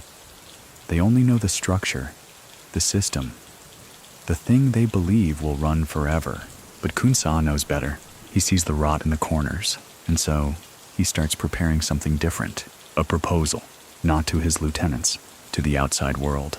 In early 1988, he drafts a letter, handwritten on thick paper, signed with his full name, Khun Sa, commander of the Shan United Army. In it, he offers to surrender his entire empire. His conditions? Amnesty for himself and his officers, autonomy for the Shan people, international oversight of the opium trade's transition to legal agriculture. It's bold, unthinkable, and entirely sincere. He sends it to multiple governments, Burma, Thailand, even the United Nations. Some laugh, some stay silent, but some, particularly mid-tier Thai officials, begin to listen because the war on drugs is costly. And this offer sounds like an exit ramp. Inside the camps, rumors begin to spread. Is Khun Sa quitting? Is the general selling out? Some of his men begin to grow restless. Loyalty, it turns out, is easy when the guns are pointed outward, harder when the threat is internal, harder when it smells like peace. A minor mutiny flares up near Keng Tung. A squad refuses to follow convoy instructions. 2 drivers abandon their vehicles and vanish into the hills. Khun Sa doesn't respond immediately, but a week later, a training officer arrives at the camp and quietly replaces the local commander. That night, 3 tents burn. No one speaks of it again. Order, however fragile, is restored. And Khun Sa? He continues drafting letters, not to governments this time, to his children. He has many. Some legitimate, others not. Scattered across the region, most of them kept at arm's length for safety.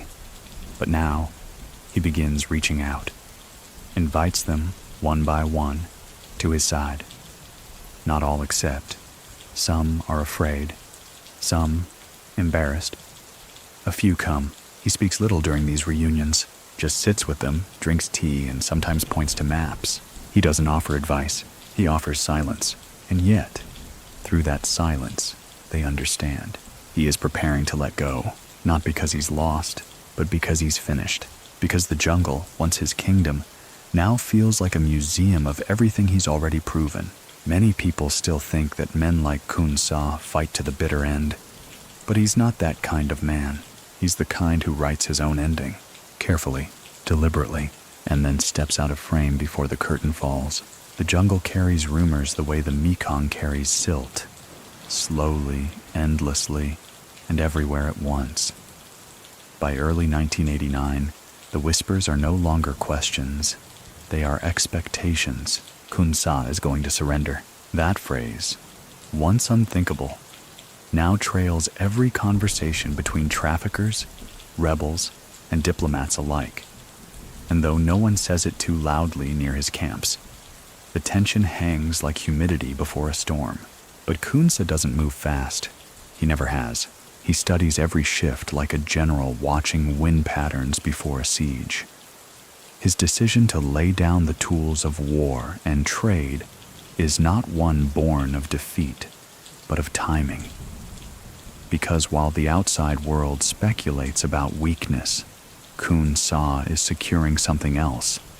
His legacy.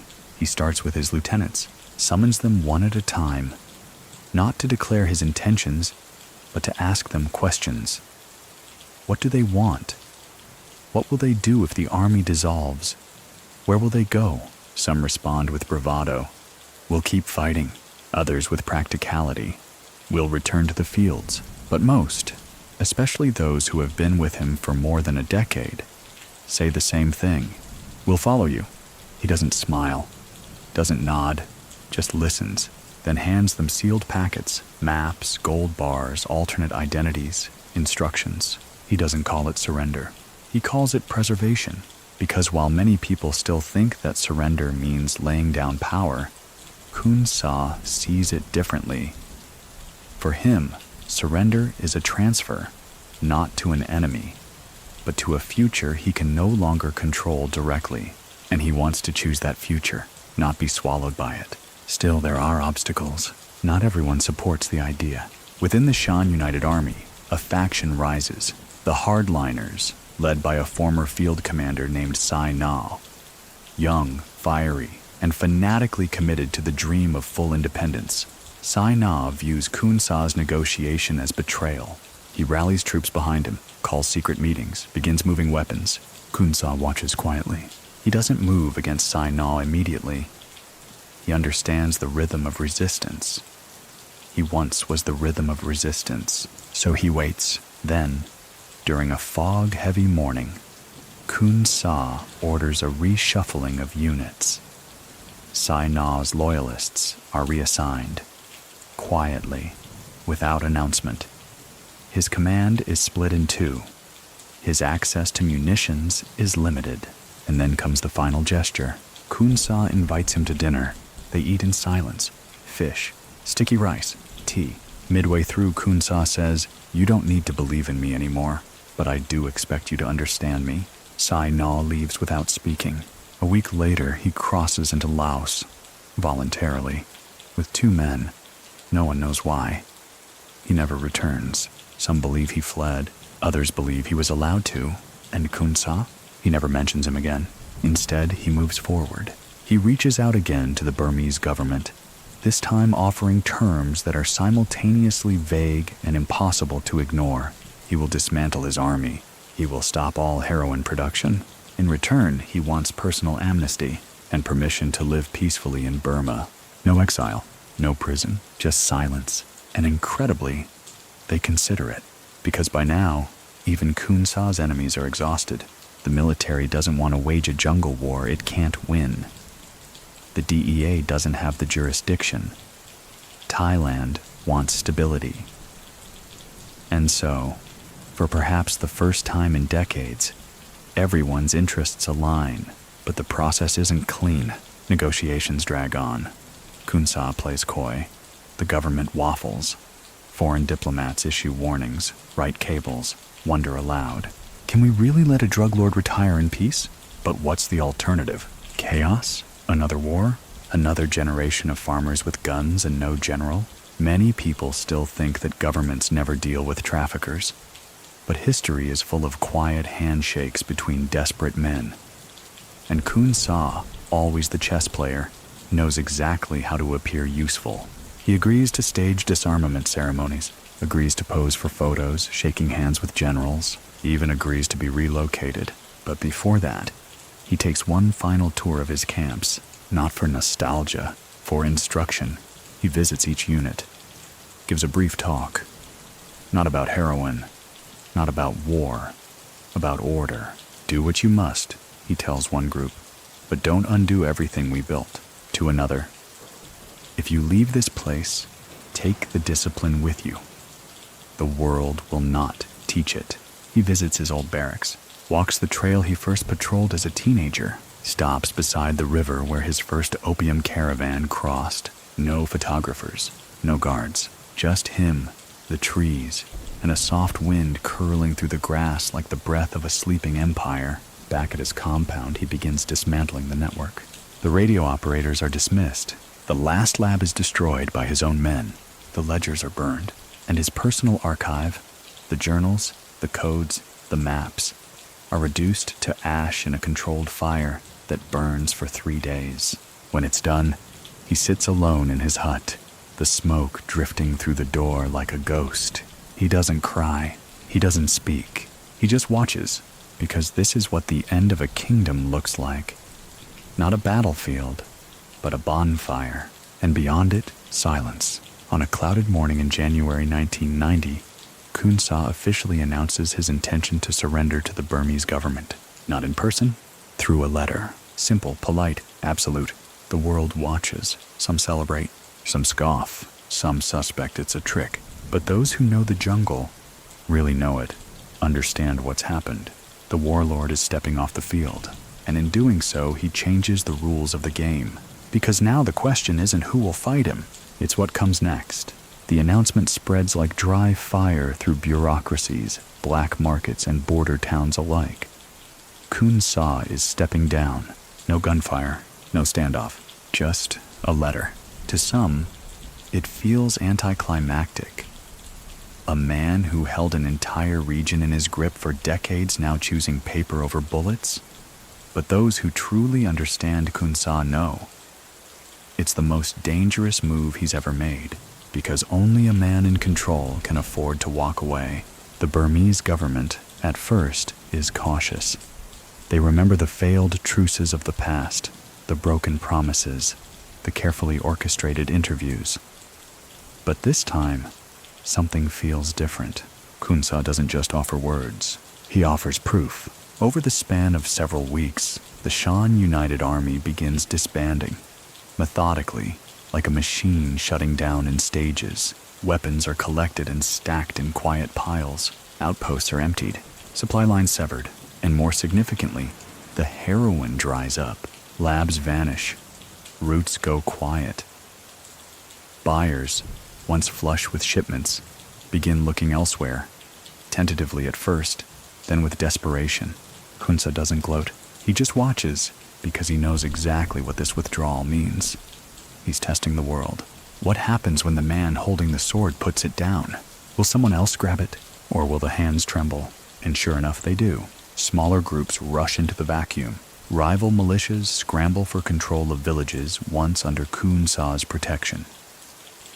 Border gangs attempt to reopen old labs, often without the chemistry expertise to make anything potent or safe. In some towns, chaos returns overnight. The government is forced to respond, but they're slow. Their forces unfamiliar with terrain. Their officers untrusted. And soon, some officials begin to whisper, maybe we were better off when he was in charge. Many people still think that Khun Sa's surrender was a clean handover. But the truth? It was a calculated power shift. He wasn't just giving up control, he was demonstrating its absence, because for decades, his presence had been mistaken for a threat. Now his absence reveals he was also a shield, and in the vacuum he leaves behind, the contrast is undeniable. The Burmese government, cornered by its own fragility, agrees to Khun Sa's terms. He will live in Yangon, the capital. He will not be prosecuted. He will be allowed to conduct legitimate business, as long as he stays out of politics and heroin. And so, on a quiet day in 1996, Khun Sa enters Burmese territory not as a prisoner, not in chains, but as a free man. He arrives in a modest convoy, dressed simply, face unreadable. There are no speeches, no handshakes, just a signature. And suddenly, the most wanted drug trafficker in Southeast Asia is no longer wanted. The international community is stunned. The US condemns the move, publicly shaming Burma for letting a kingpin walk free. Thailand issues muted statements. The DEA fumes. But none of them can reach him now, because Khun Sa, ever the strategist, has made sure of one thing. He never set foot outside the Golden Triangle, never left the bubble of geography that now serves as his legal cocoon. Every gram of heroin he moved, every order he gave, every route he carved, all existed within a space no foreign agent could enter without crossing the red tape of national sovereignty. No extradition treaty, no warrant enforceable beyond borders. He didn't escape justice. He walked around it. And in his new life, he reinvents, purchases a small fleet of transport trucks, opens a company in rice distribution, invests in construction, timber, even telecommunications. Not flashy, not illegal, just busy and profitable. He lives in a villa, nothing ostentatious but secure. Guards patrol but never speak. Visitors are rare. Meetings are private. His name, once spoken with awe and fear, becomes taboo, and slowly, he fades from headlines. No more photographs, no more manifestos, no more war. Some say he walks the garden paths in the morning, hands behind his back, watching the trees. Others say he still makes phone calls, encrypted, routed, untraceable. A few believe he's still involved in trade, just deeper underground. But the truth? Khun Sa is letting the myth take over, because myths, unlike men, don't get arrested. Inside the golden triangle, the vacuum he left behind reshapes itself. Smaller cartels rise, merge, fall. Methamphetamines begin replacing heroin. The drugs change. The faces change. But Khun Sa's model, the organization, the discipline, the roots, remain. They become the blueprint. Even his rivals admit it. In a leaked Thai intelligence memo, one officer writes, "We're not fighting new traffickers, we're fighting his ghost." Because when you invent a system, even walking away from it doesn't erase its spine. And deep down, that was always the plan. Many people still think that Khun Sa died with a whimper. But what if the quiet was intentional? What if fading wasn't failure? What if the last card he played wasn't surrender, but succession? Because even now, somewhere in a Yangon tea shop, someone pays with money that traces its DNA back to a caravan of mules that once crossed the Salween under moonlight. And the silence that follows still smells faintly of poppy. In the years that follow his retreat into Yangon, Khun Sa becomes something of an invisible landmark, present but untouchable, whispered about but rarely seen. His name disappears from international watch lists, not because the threat has vanished, but because the rules have changed. He has traded rifles for rice, opium caravans for logistics companies, command tents for quiet boardrooms. To the untrained eye, he's just another retired magnate, perhaps an eccentric, perhaps a recluse. But beneath the surface, he still watches. The villa in which he resides is modest only in appearance. Inside, it's layered with precautions: reinforced walls, secure lines, encrypted faxes. A private study is kept dim, windowless, with rows of drawers containing notes in his own hand, maps redrawn from memory, names, fragments of deals that never went public. He keeps no computer, no digital trail. Everything is analog. A final act of discipline in a world increasingly built on screens. The people of Yangon respond with a mix of fascination and nervous deference. Some know who he is. Most pretend they don't. A few even greet him in passing, heads low, eyes carefully blank. He never answers, but he notices, because Khun Sa understands something most men never do. The moment you stop commanding fear, you must begin commanding silence, and silence in this case is obedience. He does not give interviews. He does not explain. He simply continues, quietly buying up land, investing in roads, loaning money to the right construction firms. Everything is legal, or close enough to pass under the weary eyes of a state long used to looking away. Meanwhile, the global drug trade moves on. Methamphetamines surge. Small tablets called yaba flood Thailand and Laos, replacing the slow-burning promise of heroin with quick, cheap energy. A new generation of traffickers rise, young, impulsive, often violent. They lack Khun Sa's restraint, his strategy, his discipline. The region, once tightly controlled under his careful system, becomes a wild garden of rivalries. Shootouts return to towns that hadn't heard a gun in years. Entire caravans vanish, betrayed by their own scouts. A former lab technician tries to recreate one of Khun Sa's old formulas and poisons a village by mistake. In interviews with UN drug monitors, local elders shake their heads. At least before there were rules, and somewhere in his villa, perhaps with tea in hand and slippers on his feet, Khun Sa reads those reports and smiles faintly, because chaos proves his point better than control ever could. Many people still think that surrender is the end of influence. But Khun Sa, ever the revisionist, knows better. He doesn't need to run the game to shape it. In fact, his absence becomes his sharpest tool, because every gang that rises now does so in comparison to his era. Every border checkpoint that tightens does so with his name in mind. Every failed negotiation echoes the time when a single man could summon armies from forest paths and deliver heroin with the precision of postal service. Even the U.S. Drug Enforcement Administration, long obsessed with bringing him down, quietly shifts focus. New names, new targets. But internally, many agents admit, we were never going to get him, and the Burmese government, they tolerate him.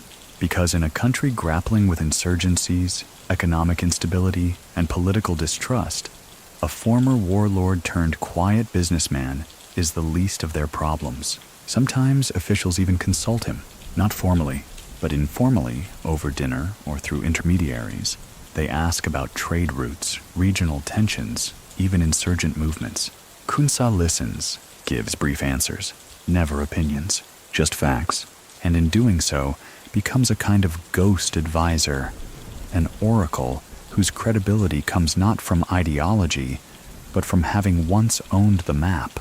As the 1990s draw to a close, he begins withdrawing further, stops attending even private functions, stops responding to some letters. A few trusted associates are dismissed, gifted enough money to vanish comfortably. Their departure is not punishment, it's protection. Because Khun Sa feels something looming, not threat, not guilt, just fatigue, the kind that seeps not into muscles but into meaning. He walks his garden slower now, reads old newspapers, listens to the sound of pigeons in the morning, and sometimes he opens the drawer where he keeps a faded photo, black and white, scratched at the edges. It's him at 23, barefoot, rifle slung over shoulder, chin up, eyes clear. He stares at it for minutes at a time, then puts it back, because the boy in the photo, he wouldn't understand this man, and that's okay. One night, a foreign journalist manages to trace him, hoping for a last interview. Not to trap him, just to understand him. She writes a letter, handwritten, respectful. It's delivered. He reads it, doesn't reply, but weeks later, she receives a small envelope. No return address. Inside, a single page, no message, just one quote, handwritten in sharp, deliberate script. To build an empire is easy. To leave one without needing it, that's the real art.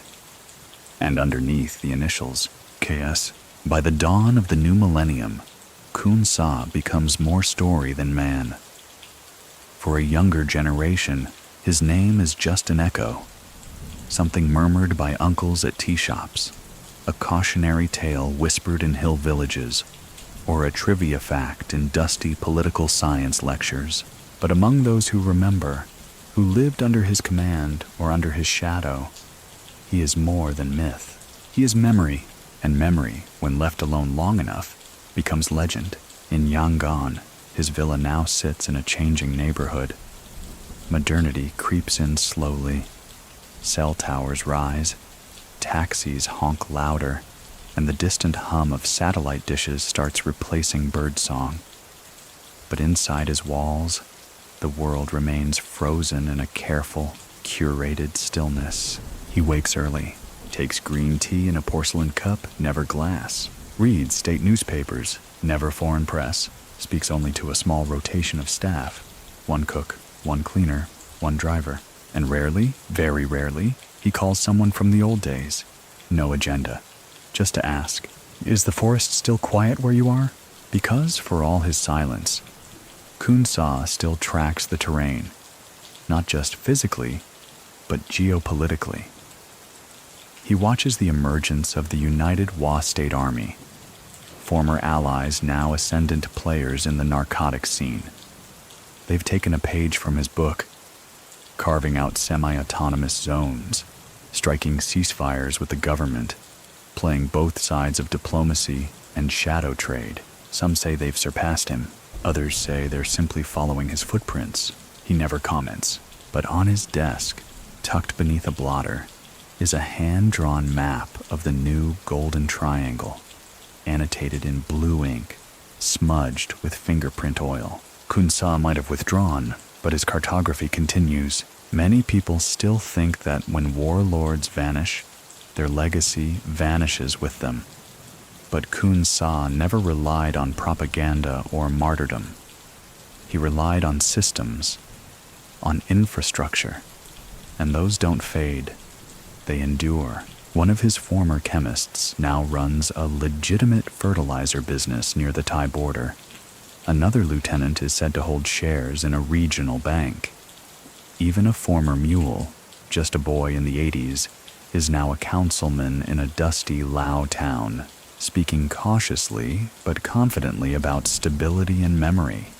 Because if Khun Sa taught anything, it was this: control the supply chain and you shape the culture. In 2003, rumors begin circulating that Khun Sa is ill. Nothing concrete, just small signs. He skips a few morning walks. A doctor visits twice in 1 week. His driver begins handling errands alone. But there's no public confirmation, because there's no public anything anymore. No statement, no farewell, just a slow, quiet dimming. In late 2004, the Burmese government finalizes a new agreement with several ethnic groups in the north, offering them limited autonomy in exchange for pledging to combat drug production. It's framed as progress, but buried in the footnotes is a curious clause. All precedents set under previous informal arrangements shall be acknowledged, but not renewed.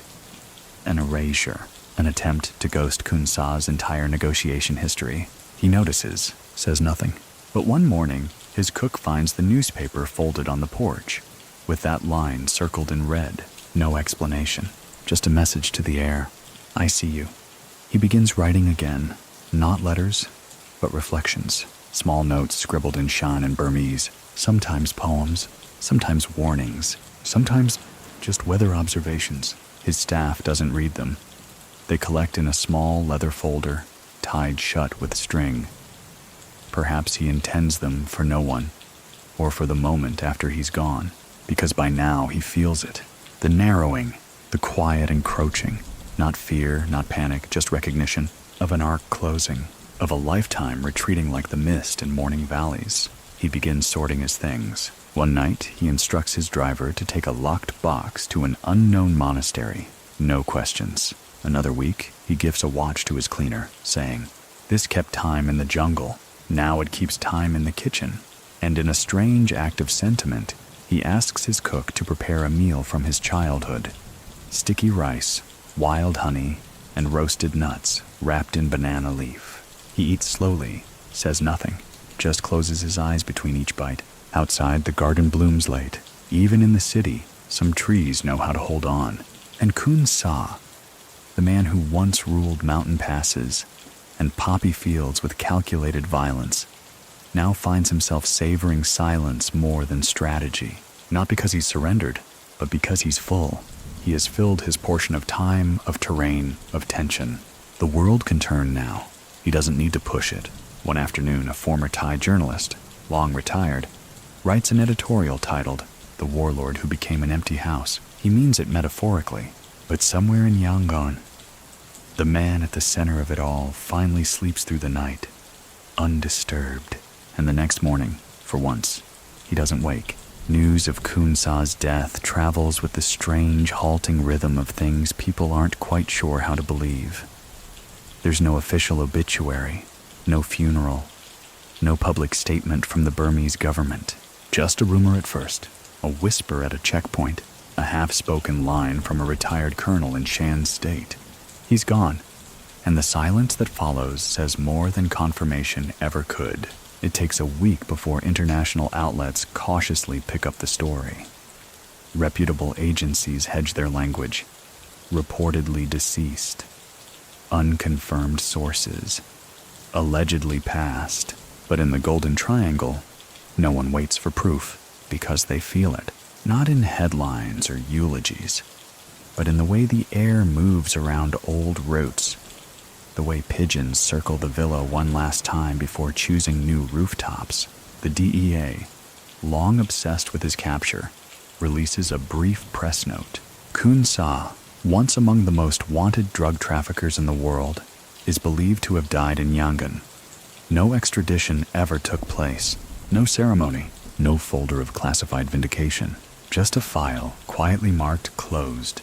And maybe that's what he wanted, because Khun Sa didn't seek applause at the end. He sought erasure on his terms. In Yangon, the villa closes its gates, not boarded up, not seized, just unattended. The cook leaves. The cleaner returns to her village. The driver vanishes from the city registry, and somewhere, under government eyes or perhaps private guards, the leather-bound folder of scribbled notes sits unread. Among the pages, sketches of mountain passes, lists of old names, verses that don't rhyme but still hum with rhythm. He didn't write them to be published. He wrote them to be remembered by no one but the paper. Many people still think that legacies are about noise, statues, documentaries, commemorations. But Khun Sa seemed to understand something deeper. If you control memory, you don't need monuments. And indeed, there are no monuments, not a single statue. Not in Burma, not in Shan State, not even in the remote villages where he once distributed medicine and built roads. Because his true legacy doesn't sit in bronze. It flows underground, through the economic arteries of the Golden Triangle, through roads he once cut, through routes now paved, through markets once swollen with his wealth and now bustling with legitimate trade. A bridge near Tachalik, originally funded through one of his timber shell companies, still bears the inscription, "For prosperity through effort." No signature, but everyone knows. Children play on it now, their parents unsure whether to speak the name aloud or pretend it was just a coincidence. In schools across Shan State, Khun Sa is absent from textbooks, but the old men know. They sit in tea shops, sipping slowly, and when asked about the past, they shrug. It was complicated, because what else can they say? He was a rebel, a trafficker, a warlord, a protector, a strategist, a villain, a necessary evil, a man who turned poppies into politics, and politics into a kind of peace. For the new traffickers, the impatient, impulsive, social media savvy ones, Khun Sa is folklore. They joke about him online, meme his quotes, call him the OG of OGs. But when asked if they could survive the jungle without a GPS, without drones, without encrypted apps, they go quiet. Because the world Khun Sa ruled wasn't made of screens. It was made of terrain and tension, of decisions made in the rain, of whispers that could start wars or save caravans. The Golden Triangle has moved on, yes, but the blueprint still holds. A strange kind of calm settles in the region. Not peace, but less war. Enough to breathe.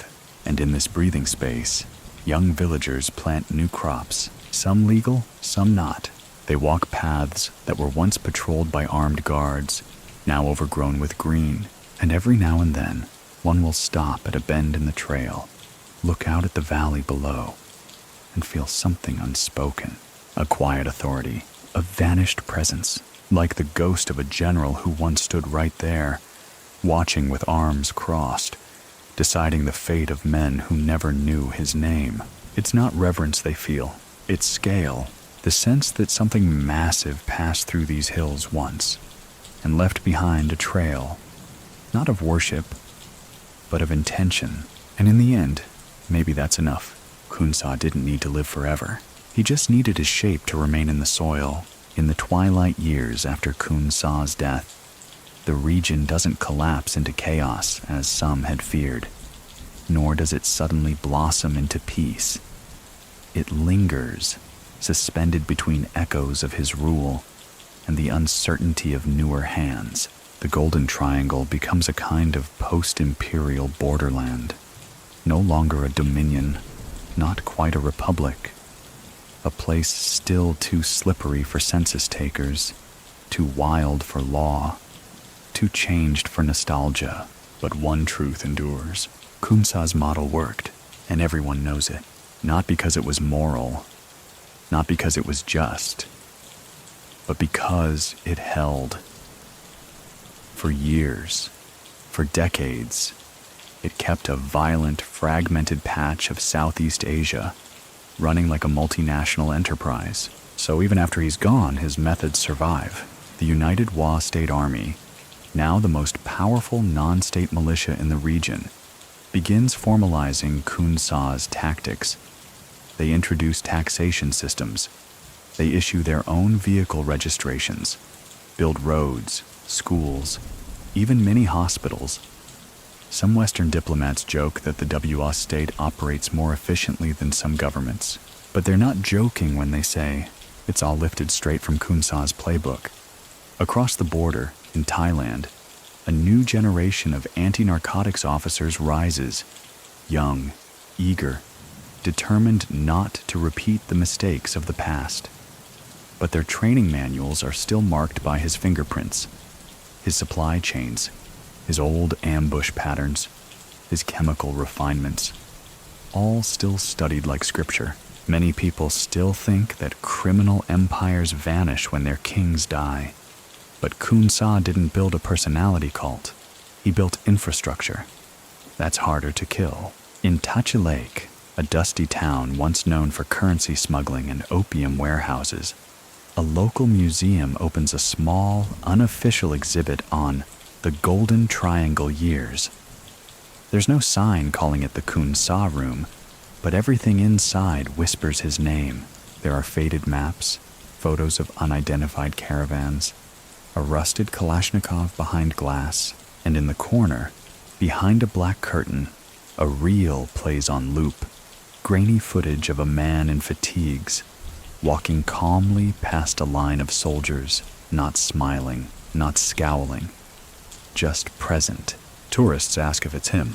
The curator never confirms, just shrugs and says, depends on what you're looking for, because by now, Khun Sa is no longer a man to many.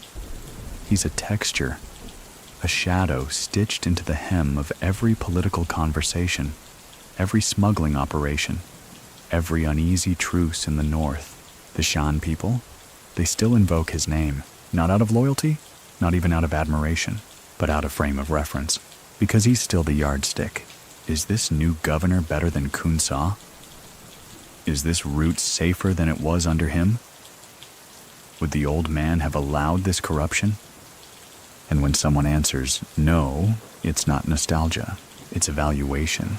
Meanwhile, Khun Sa's children, those he contacted in his final years, have mostly drifted into normal lives. A daughter runs a textile business in Chiang Mai. One son, long estranged, owns a chain of discount electronics stores in Mandalay. Another works in logistics, coincidentally or not, tracing paths that resemble old opium routes. They don't use his name, but every so often, when asked about their father, they say the same thing. He wasn't what people think, and that's true in both directions. He wasn't just a villain, and he wasn't just a visionary. He was both, and more. He was a man who saw the shape of power in a region without it, and decided to be it. His greatest gift, perhaps, wasn't domination, it was order. Flawed, unlawful, stained with violence, but functional in a way governments could never match there. And maybe, in some darkly ironic way, that's why the world eventually let him fade. Because admitting that he succeeded, on his terms, by his rules, was a truth too inconvenient to enshrine, and so they let him die in silence. They let him be forgotten without being erased, which is, of course, exactly what he wanted. In a rare transcript leaked years later from a Thai intelligence archive, an informant once quoted Khun Sa as saying, "Let them think I was a ghost. Ghosts don't get tried. Ghosts don't pay taxes. Ghosts don't age." And now, he is one, not venerated, not hated, just lingering, like the residue of smoke in a cave long after the fire is out, like the faint outline of a border redrawn too many times, like the weight of silence after a storm. The region moves forward. The poppies bloom again, but the fields are quieter now. They remember, as time stretches forward, the Golden Triangle doesn't shed its skin so much as it absorbs its history. The region remains what it always was, beautiful, unpredictable, and profoundly ungovernable in any traditional sense. The difference now, There's no Khun Sa to center the chaos, no singular presence binding together the violence, the commerce, and the strange kind of order that once linked bandits and bureaucrats. What remains is a fragmented tapestry, stitched loosely by new players, each one grasping at echoes, trying to summon what once was empire. The Burmese central government tightens its grip, but only where profitable. Chinese developers move in, hungry for land and leverage, building casinos and hotels across the border towns, many of which never seem to open to the public. Thai intelligence attempts one last wave of undercover operations in the border regions, targeting a younger generation of traffickers. But all of them, knowingly or not, work atop the infrastructure Khun Sa left behind. Roads he carved, trails he guarded, customs he invented. You see it most clearly in the strange half-laws that govern these hills. In Shan State, a truck carrying cassava must stop at a checkpoint staffed not by the military, but by former insurgents who now wear government-issued armbands. They take a fee. No receipt. But they let it pass. That checkpoint, once under Khun Sa's control, still runs on his pricing model. Many people still think that such informal economies collapse without their architects. But the truth? They metastasize. They absorb other systems. They become invisible and permanent, like the foundation of a house no one remembers building. In a university in Singapore, a professor of Southeast Asian geopolitics asks his students who had more influence over regional trade routes in the 1980s, Khun Sa or ASEAN. A few chuckles ripple through the room, but the professor doesn't smile, because if the measure of power is functional impact, then it's not even a close contest. Khun Sa didn't attend summits. He rewrote maps, did it with machetes and mules and microeconomics powered by heroin. And somehow, those maps still hold, even if they're redrawn in pixels now, even if the trade has shifted to meth and crypto. In Chiang Rai, a minor Thai official gives a speech at a border security summit. He mentions Khun Sa once, calling him a former enemy of the state. Afterward, two elder tribal leaders approach him and quietly say, "Not enemy, weather," meaning not someone you love or hate, just someone who was everywhere. And how do you fight the weather? You don't. You build around it, adapt, coexist. And when it changes, you remember what it taught you, if only to survive the next storm. In Yangon, the villa still stands, a little overgrown now. The garden, once meticulously trimmed, now blooms wild with vines and moss. A few college kids try to start a podcast episode there. Warlord Diaries. But the project fizzles. It's not scandalous enough. Too quiet. The myth has grown cold, but occasionally a Shan visitor still walks by, pauses at the gate, and nods. They don't knock. They don't take photos. They just acknowledge something unsaid. Inside, it's rumored the study remains untouched, a kind of private archive. Some believe the notes he wrote, the ones kept in the leather folder, contain a map to his fortune. Others say it's just poetry. No one's opened it. Or if they have, they're smart enough not to say. Because to speak of Khun Sa now is to invite paradox. Was he a drug lord? Yes. Was he a war criminal? Arguably. Was he a stabilizing force? Without question. And was he a myth made real?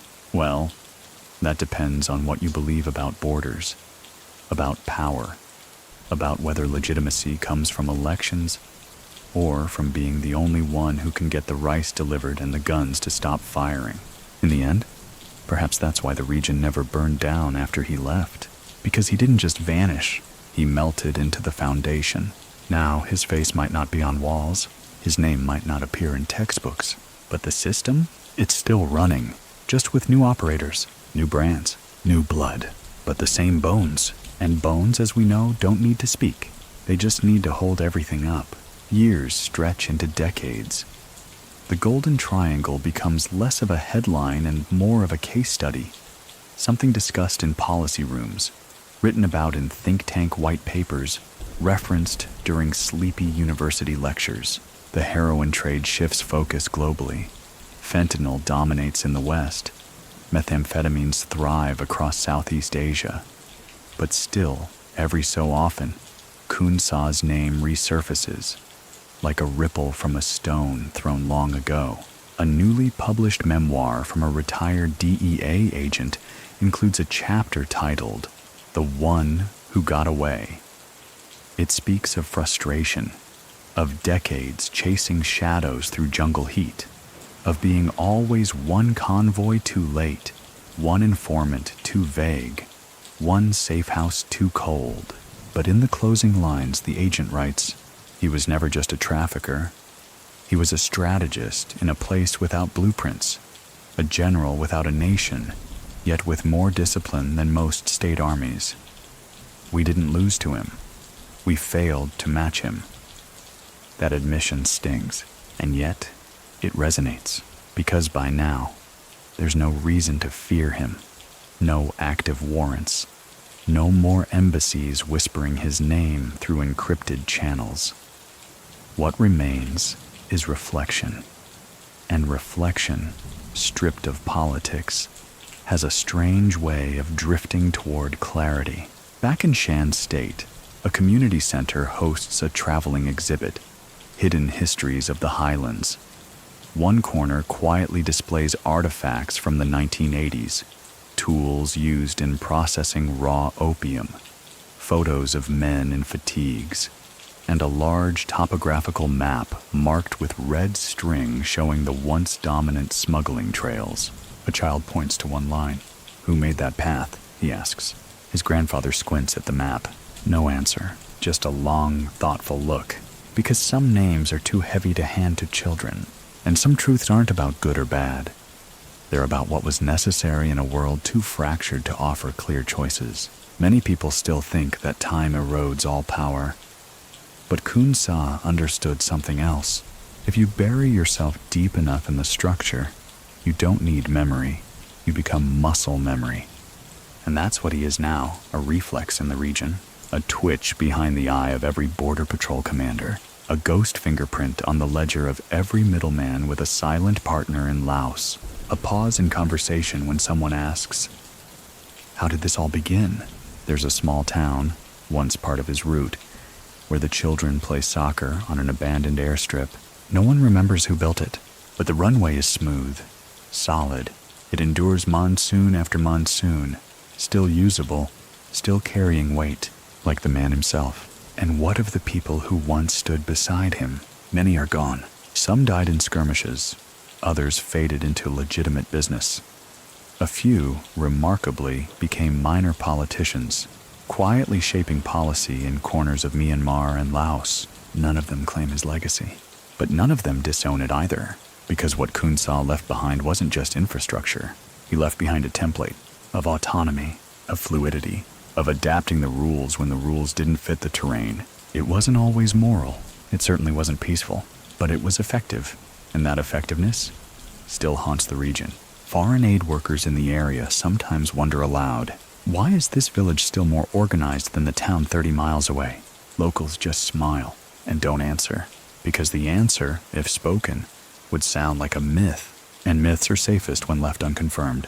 So Khun Sa remains unsolved, unpunished, uncanonized, unfinished, just there, somewhere in the contour of the landscape, in the half-remembered instructions carved into memory like footpaths on a jungle floor, in the idea that even in chaos, someone once held the wheel, firm, ruthless, deliberate. And when people say his name now, they don't whisper it out of fear.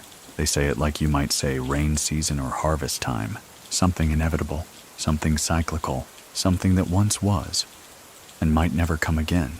The hills don't speak his name anymore, but they haven't forgotten.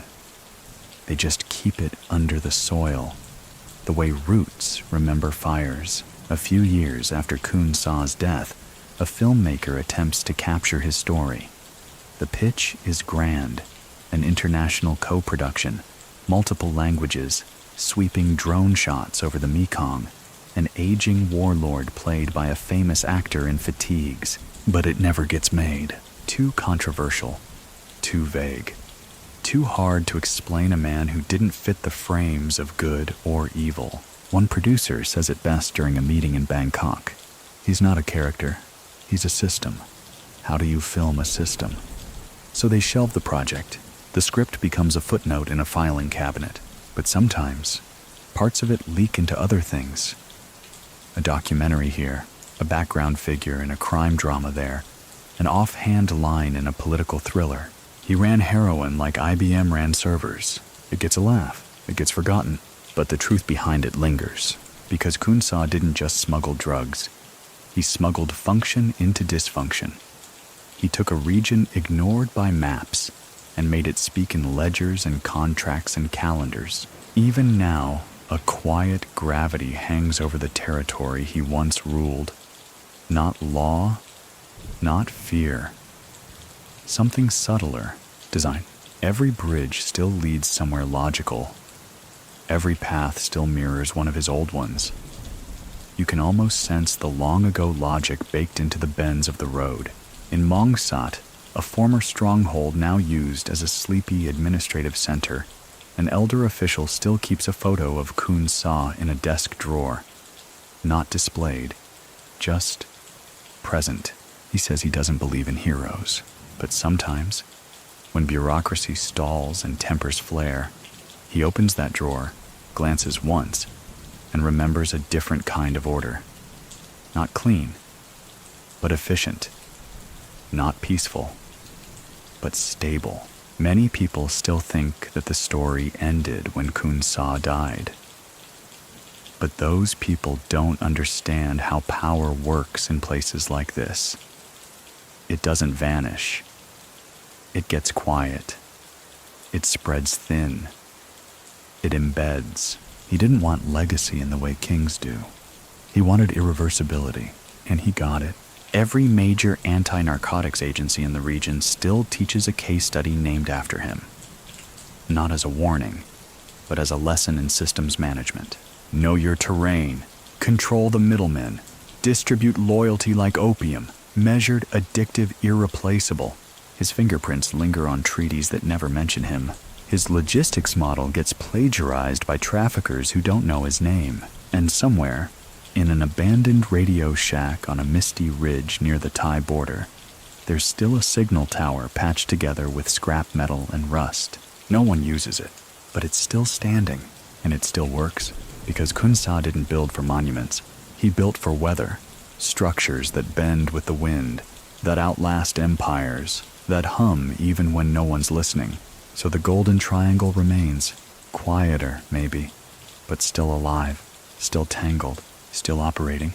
The poppies rise again in spring.